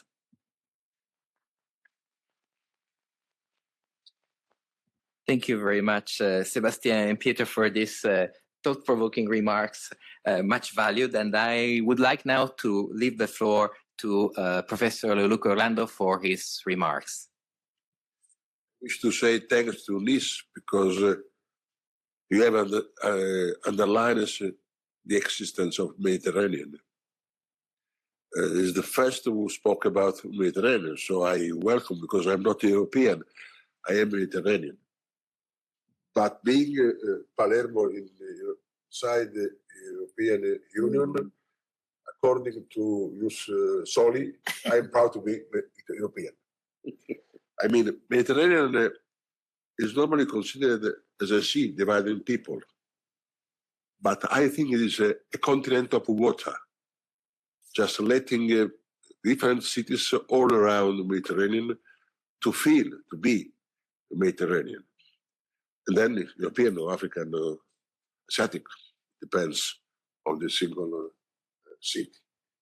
I say that because I think that what I say about Mediterranean, I can say about European Union. European Union is a continent without borders. 3 dangerous politicians, really dangerous politicians, many years ago, decided to abolish the borders. They were Schuman, De Gasperi, were Adenauer. Really dangerous. 3 terrorists saying after the Second World War we're to abolish borders. We're to be without sense. It was a vision. And we're living inside this vision. And the same I can say, just remembering what said President Franklin Delano Roosevelt on the 6th of January 1941 in the speech about the 4 freedoms, when he just remembered to all of us was important just to confirm the 4 freedoms: freedom of speech, freedom of wisdom, freedom from need, freedom from fear. And it was just the fundament of European Union, or United Nations Declaration of Human Rights. So I think that we have just to try to follow this example, this provocation, this positive provocation, this positive contamination. Therefore, I think that network of cities is a concrete act of diplomacy. Network of cities is a concrete act of interdependence. But the problem is our interlocutor, with the nations, European Union, national government. So I think that this network can be let the single city be stronger. Just a stronger interlocutor with the United Nations, European Union, the single member states. And I don't mention the danger that is, for me, the regional sovereignty. May I speak to the mayors about how terrible is the regional sovereignty? I agree 100%. Okay. So, as you can understand, we all share the same problems, the same vision. So I think that it's very important to go ahead in this way, just knowing that the future of peace, the future of respect of the environment, the future of respect to the social needs start from the cities. Best wishes. Thanks.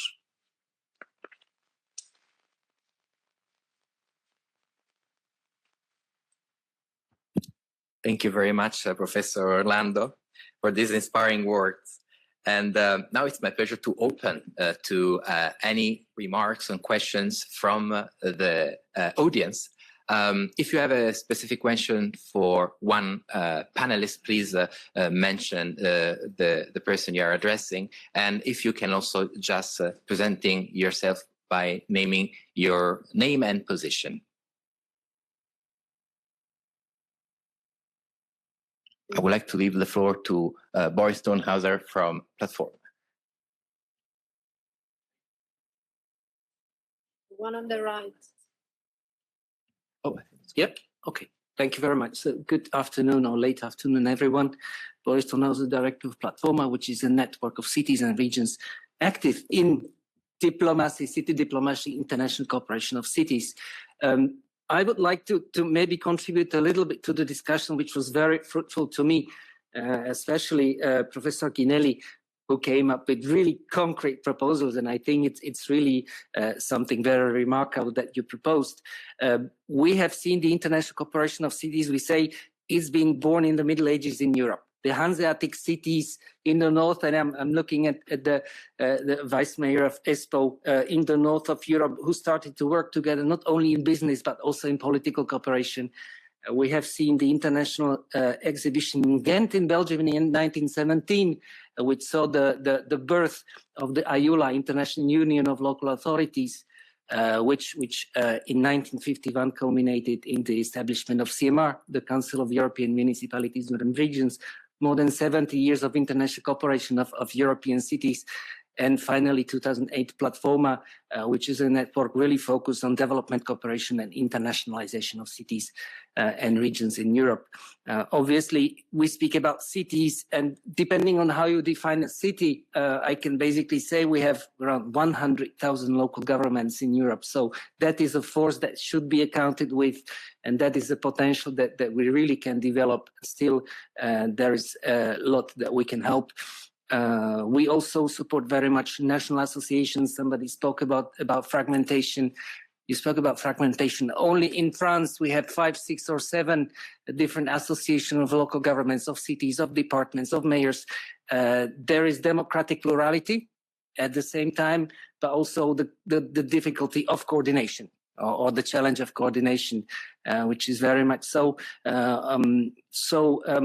Maybe to the role of DG International Partnerships, we are very much in dialogue with this Directorate General. Since 2015, a number of international and European associations have been strategic partners with this DG. So it's been 10 years of framework partnership agreements with DG DEFCO, before now DG INSPA, which is a key support for us to support internationalization of cities. We also are part of the PFD, the Policy Forum on Development, which is the structured dialogue on development, on international cooperation, where cities along with civil society organizations are engaged.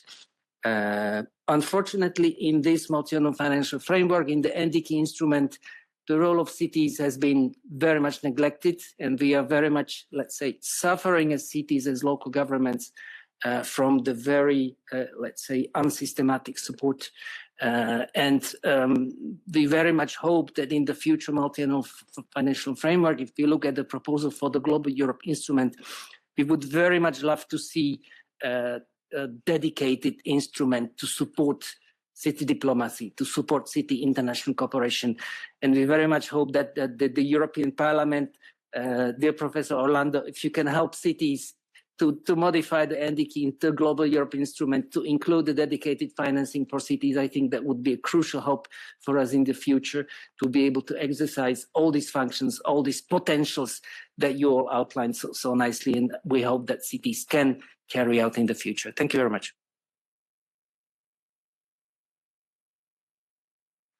Thank you very much, Boris. I saw there were other people. Oh, please, Benedek. Thank you very much. I'm Benedek Jávor, head of the representation of Budapest to the EU. Obviously, I have many things in my mind, but I would like to concentrate on, we have the next MFF and a lot of, oh my gosh, a lot of issues, but I would like to underline just one topic where city cooperation and city diplomacy should be essential, where cities have advantages and they can serve not only their own interests, but they can contribute to a better society in general. And this is democracy. And coming from Budapest, obviously, we are experiencing how rule of law deficiencies, the decline in democracy can directly affect cities on financial terms, in rights and competencies, hate mongering, fake news campaigns, and so on and so forth.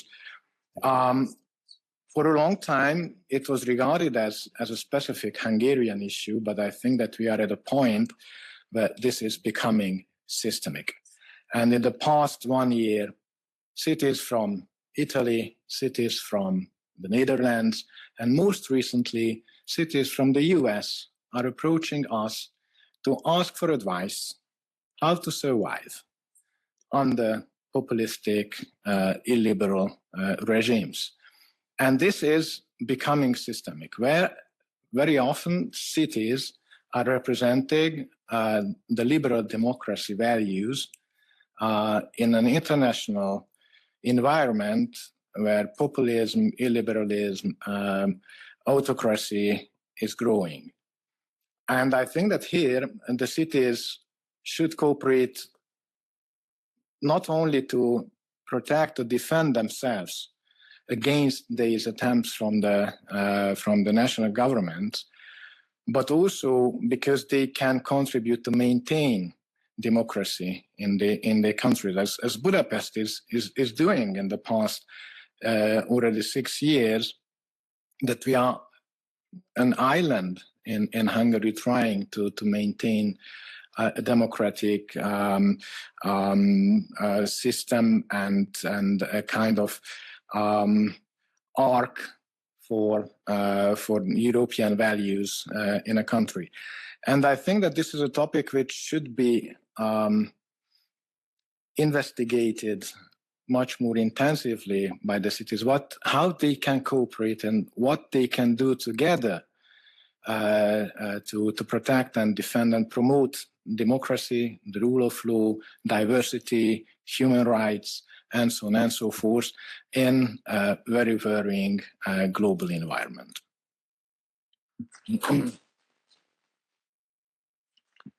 Thank you very much, Benedek. Is there any other member of the audience who would like to add some elements? Well, I maybe take the opportunity for a little feedback from our panelists of this roundtable about this last couple of elements that have been raised to the attention. Maybe Annalisa, we can start with you. Yes. I think, yeah, I totally agree with what was said by Benedict. The numbers of, let's say, labs, if we can call you labs, in a way, because no, we're just de-dramatizing the situation. They are increasing, you're totally right. And it's true. It's true that we need to work together on this, because this is increasing. But the most important thing that we can do is to try and avoid to move to that direction. That would be the best way, no, to prevent getting there. But this seems to be quite difficult. So yeah, I mean, everything is so interconnected. There are, I mean, international relations is just one element of the, let's say, the different dimensions on which cities can be involved and in which cities can cooperate and be useful. So I think this is a good space, but we need to continue and reinforce these kind of discussions, space for conversations with all the actors that are, you know, active, and go on with this. Thank you. Thank you very much, Annalisa. Professor Orlando. Budapest, we have several times hosted just in the European Parliament, as you know, Gergely Praxoni, the mayor of Budapest. And I just wish to launch a proposal. I think that it should be great, Professor Grandi, to organize just a meeting of the most relevant cities network to approve a charter of peace and democracy. It should be great to write something that can be considered guidelines for the different municipalities. It is an act of diplomacy, but it's even the fundament to go forward promoting diplomacy, name of peace and democracy. This is my proposal. Now, the time does not belong to me, so I have to leave. I'm so sorry, but otherwise, the European Parliament, I will be expelled outside. So I cannot accept that to arrive late to the meeting. I wish to say thank you to all of you. I say to the mayor of Arezzo that the mayors have normally two enemies: the region and the member city council. And he said, yes, exactly, it's true. It's true. One is internal, one is external. Anyway, don't speak about bad news. Let's go forward. Thanks a lot. And next time in Mediterranean, Palermo, I hope. Bye-bye.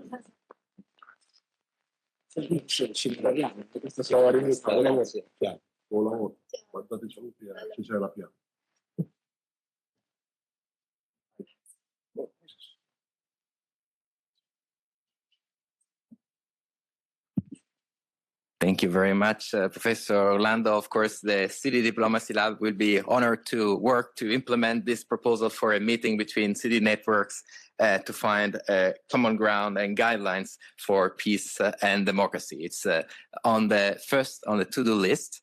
And now I would like to leave the floor to Mayor Ghinelli for his remarks. Thank you, Lorenzo. Just a simple topic. I take as an example Italy. In Italy, there are 8,000 municipalities, a big number. Of course, they are divided into metropolitan cities, a number of between 10 and 20. There are mid-sized cities that are the most important and the most conspicuous part of the cities, and there are very small administrations. So I think that the first step that we should try to achieve is to make a recognized role to the U7 and to the U20 that are already existing networks that can be really stay at the table where the decisions are taken, but they have to have an official role.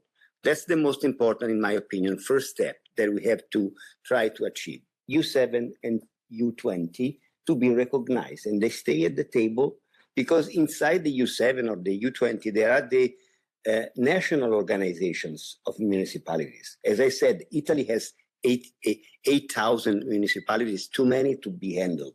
So if there is an organization that gathers all of them and take part in the U7 decisions or the U20 decisions, it's just a first step, but very important one. So cities have a true role. Thank you. Thank you very much, Mayor Ghinelli. I cannot agree more. Proud to say that the City Diplomacy Lab is heading the scientific curatorship of the next Urban 7 Summit in France under the French presidency. So we very much look forward to working with you and all the cities present here and many others that will join us in working for this stabilization, for this formalization of the role of cities in these at the G7 as well as G20 summits. And last but not least, I would like to give the floor to Deputy Mayor Ainaro. Thank you so much, and thank you for quite inspiring words and also models that we can implement in our city and our country.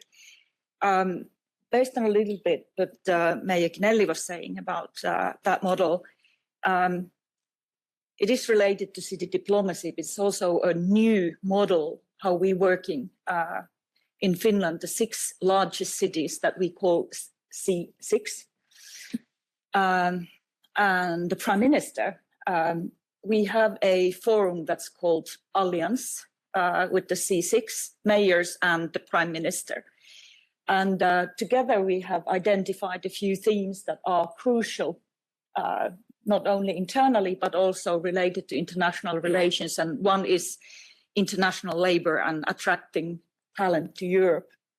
And that's one of the themes that we have in this alliance identified. So actually now the cities are involved in planning how to attract talent that we crucially need in Europe, but also how to do that.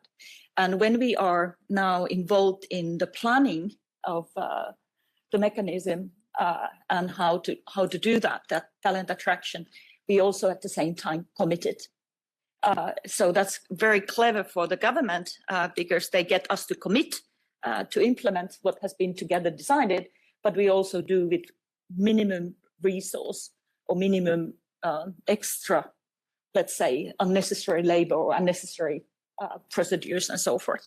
So in a way that can be also extended to city diplomacy in other, but this is one of the international spheres there. But I'd like to take on the Budapest question because that's, let's say, on a European level and a global level, a very big thing, how to keep the democracy and what's the city's role involved in it.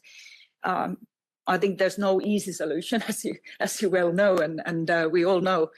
But I think cities have a big role playing in this because the citizen participation on different levels, whether it's in your own neighborhood, whether it's your own sports club, whether it's in something you do as a hobby, having a participation and having a role for every citizen in your city kind of gives you an ownership of the city.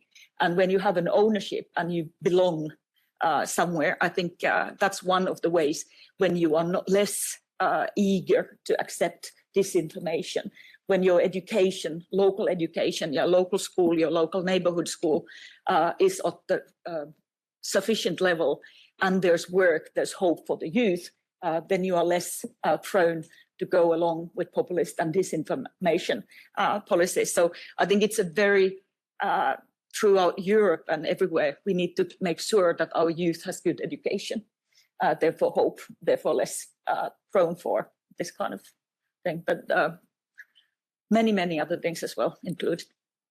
Thank you. Thank you very much, Deputy Mayor Ainaro. And now it's my pleasure to move to the final session of this event devoted to the relationship between EU institutions and cities. And it's my pleasure to introduce Mr. Lors Gronwald, Head of Section for Urban Development at the Directorate General for International Partnerships, DG INPA, at the European Commission. Mr. Gronwald leads the cities section within DG INPA, previously head of cooperation for China and Mongolia. He oversaw EU programs on urban development, low carbon transition, and employment creation. He has also worked internationally as a consultant on municipal services, environmental regulation, and financing, and as an energy economist. So, Lors, you have an extensive experience in EU international cooperation. I would like to ask for your feedback, for your reflections on the synergies that can be enhanced or even redefined between city diplomacy and the European Union's international partnerships and development policy. Thanks a lot, and thanks to Lorenzo for inviting us to this here. I think it has been an extremely interesting discussion and to hear these various views.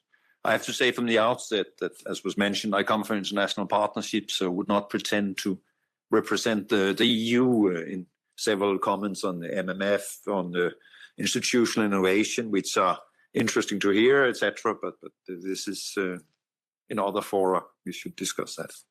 But a little bit what I wanted to say something about is where does cities fit into what we are doing in international partnerships, which in some way is a central element and also of something where I see the diplomacy on raising the profile of the importance of cities. And secondly, what are some of the instruments we have in place to underpin this here? And lastly, a bit where we see the city diplomacy engaging with cities, what could be done to strengthen and work on these elements in this context we are operating. First on how we are cooperating and operating, the great, what should we say, strategic framework for international partnership. This is a global gateway. There were several references to this here. This is this very large undertaking to try to mobilize more than 300 billion within this financial framework for investment. It's then an investment agenda focusing on a number of infrastructure sectors and connectivity. That means transport, energy, and digital. Within that, cities are central because with this connectivity, we don't build connectivity and corridors. We do that to connect productive areas, connect economic density. And that means this is connecting cities we are talking about. So all this work on transport and energy and connection ends up in only if there's productive cities, if there's inclusive cities, if there are this, sustainable cities, one will harness the development potential and these investments in this here. And that means the integration of cities in this role is central. And this is where also through various initiatives on Global Gateway with what we call Team Europe and Team National seeks also to mobilize what are the capacities and European solution that can be brought to bear on these solutions. And this is very much include how to mobilize the contribution and the strengths and the knowledge and the solutions of the cities and the network and the connection, which also has been made a lot of reference to here. So a little bit, what are some of the instruments we have put in place to support this here? There was already made reference to that from various parts that we are supporting. We have had a program that has wrapped up more or less now on city-to-city partnership, where more than 50 partnership with European cities or actors and cities in our partner countries has been supported to more than 150 million euro. There was also made a lot of reference to IURC. This is a radio program that has similar, but is also into such area. We have supported or are supporting some of the city networks exactly to capacitate or enable their capacity to represent cities and engage in discussion with the Commission. But apart from that, we also within our traditional programs. So there's a lot of attention to cities, and there's just made our sister unit has just made an overview of all the city support that has been provided in this year, which is much more than the decentralized cooperation. And some of the GCOM has been mentioned, but also in our area we support Covenant for Mayors Sub-Saharan Africa that seeks to help cities and bring also through our member states organization, that means the French, AFD, Expertise France, GSZ and ICIT, to also bring in European cities in this year, but supporting cities both with action, climate action in the cities, but also for them to have a voice. But this is African cities now we are talking about, but for African cities to have a voice in the climate discussions. Within Global Gateway, a lot of that is about financing and mobilizing finance using innovative financing instruments such as guarantees and blended finance. And these programs also contribute and target to some extent directly to cities. Often cities are prevented from acting directly with international partners, but AFD, for example, is trying to support how can we work and ask for specifically use for extending lending directly to cities. But in other contexts, much of these investment ends up in the cities, and there are multiple avenues for strengthening the voice of the cities in what is articulated of programs, how they can be involved, and drawing on European expertise in this here. So there are many avenues for actually supporting cities, and it's not only that we are focusing on one channel, but actually should see how we can bring the composite pictures of the support and role and importance of urban development and cities. So in the end, a little bit maybe on some of the avenues we could see as on the diplomacy and why we are very happy with these initiatives, because I believe, and this, of course, I'm biased by sitting in a section dealing with urban development, etc. But I certainly believe, first of all, the super important, and I think this is shared across our house, that cities are central. But I also have, it's very easily slips out of such agendas because projects are often sectoral. We do a waste project, or we do a water project or energy project, etc. That means the idea to look at it from an urban perspective, from a city perspective, is not always done. It's much more complex, and it's often much more complex to organize such interventions because the counterpart in our countries may also not say, let's focus on cities. They are just as often, we have national counterparts where if it's lending, not because of us, but also because of the countries, and there will be that starts the dialogue in another way. So there's a need for bringing this perspective of the value, the importance, and the avenues for actually having this urban focus. And that pops up across this year and have many, I'm not sure it's necessarily one single institutional structure. It's a dialogue we would welcome. And that's one thing. The second thing is within Global Gateway, as I said, we have Team Europe, and which is in some way this was a bit of comment to the fragmentation. Part of the Global Gateway is invest in some very large, or pursue large investment that really can be transformative, instead of we are having a little bit of projects everywhere here.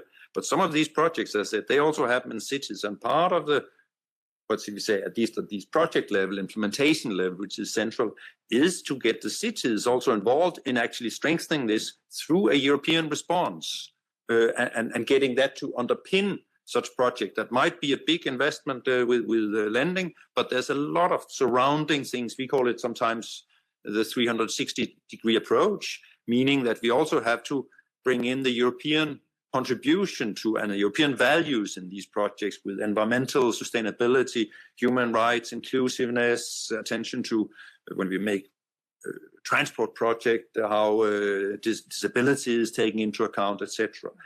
And also presenting European ticketing system and all such things. And that means bringing the cities on board in this here is one thing. In this we call Team Europe, but also at the Team National, where the idea is that national partners in some way come up with projects that can be engaged with these partner countries, and again coming up with a national approach to this here, and bringing and drawing the cities into this here to work on this with fragmentation. When I came here, now she has left, but the vice president from Montpellier called herself a city team. So but this is certainly for my own account, that we have them, what should we say, the Team Europe and Team National, and it would be wonderful to bring that word out also, Team Cities, but this has to find some content. So on that, and there are many aspects we can bring into that here, but one specific perspective I wanted to bring up, this is the cities as what's the entrance point to cities in our partner countries, and bringing solutions, bringing maybe also the companies along that could present some of these solutions, and that means also contribute to strengthening the European competitiveness and bringing European solutions to bear on our partners, and finding ways to do this. I think is a very interesting avenue for aligning with the objectives of the Global Gateway, and bringing something distinctly European urban perspective into that. So lastly, I will maybe draw attention to that there's an upcoming event now, our Committee of Region, but Committee of Region and our unit on local authorities will 8th to 10th December organize what is called Cities and Regions Conference, or I think conference, here in Brussels, bringing a lot of the European cities and our partner cities and partners in this to discuss what is it that our city-to-city cooperation and urban cooperation is about, and also local authorities, and with the idea to also develop, reflection on how does this being taken forward. So this I can only invite people to attend to, and if they are not informed, I'm sure we can bring more information on that. So I will stop here, but really have enjoyed this discussion and taking many interesting points. So thanks to participants, and thanks to Lorenzo for organizing. So. Thank you very much, Lorge, for this final contribution, reconnecting the dots of the many topics that we have discussed. We really have touched many interesting elements that deserve to be properly shared and disseminated. This is why, as I mentioned, we are producing a summary, and we are sharing the recording of this event with the broader public, so that your ideas, your inspiring contributions can reach a very broad audience, not only in Europe, but actually across the world. Just a few elements from my side that I found particularly interesting on the perspective first of how city diplomacy happens right now in the EU territory in Europe. Well, there is this idea of cities as symbols, real concrete symbols of interdependence, using the word employed by Professor Orlando. Interdependence, and also the joint idea of bridge building, of course, the importance of being a symbol of how mayors are able to connect with each other and with other layers of government in a way that allows to advance the common goals. And in this, of course, there is a sort of a recurrent element that I have distinguished in this discussion, is the fact that cities are very much prone to these cooperative practices that goes in all directions, that can in fact unite territories that are very distant or very close in a very participatory way. Interestingly, the element of being a cross-partisan practice, it touches to the roots of our values, the roots of democracy, as it was mentioned before. And it's an opportunity to strengthen democracy worldwide by using democracy, which is a strength of the EU cities. And of course, cities are not exempt from being the target of crisis, of problems.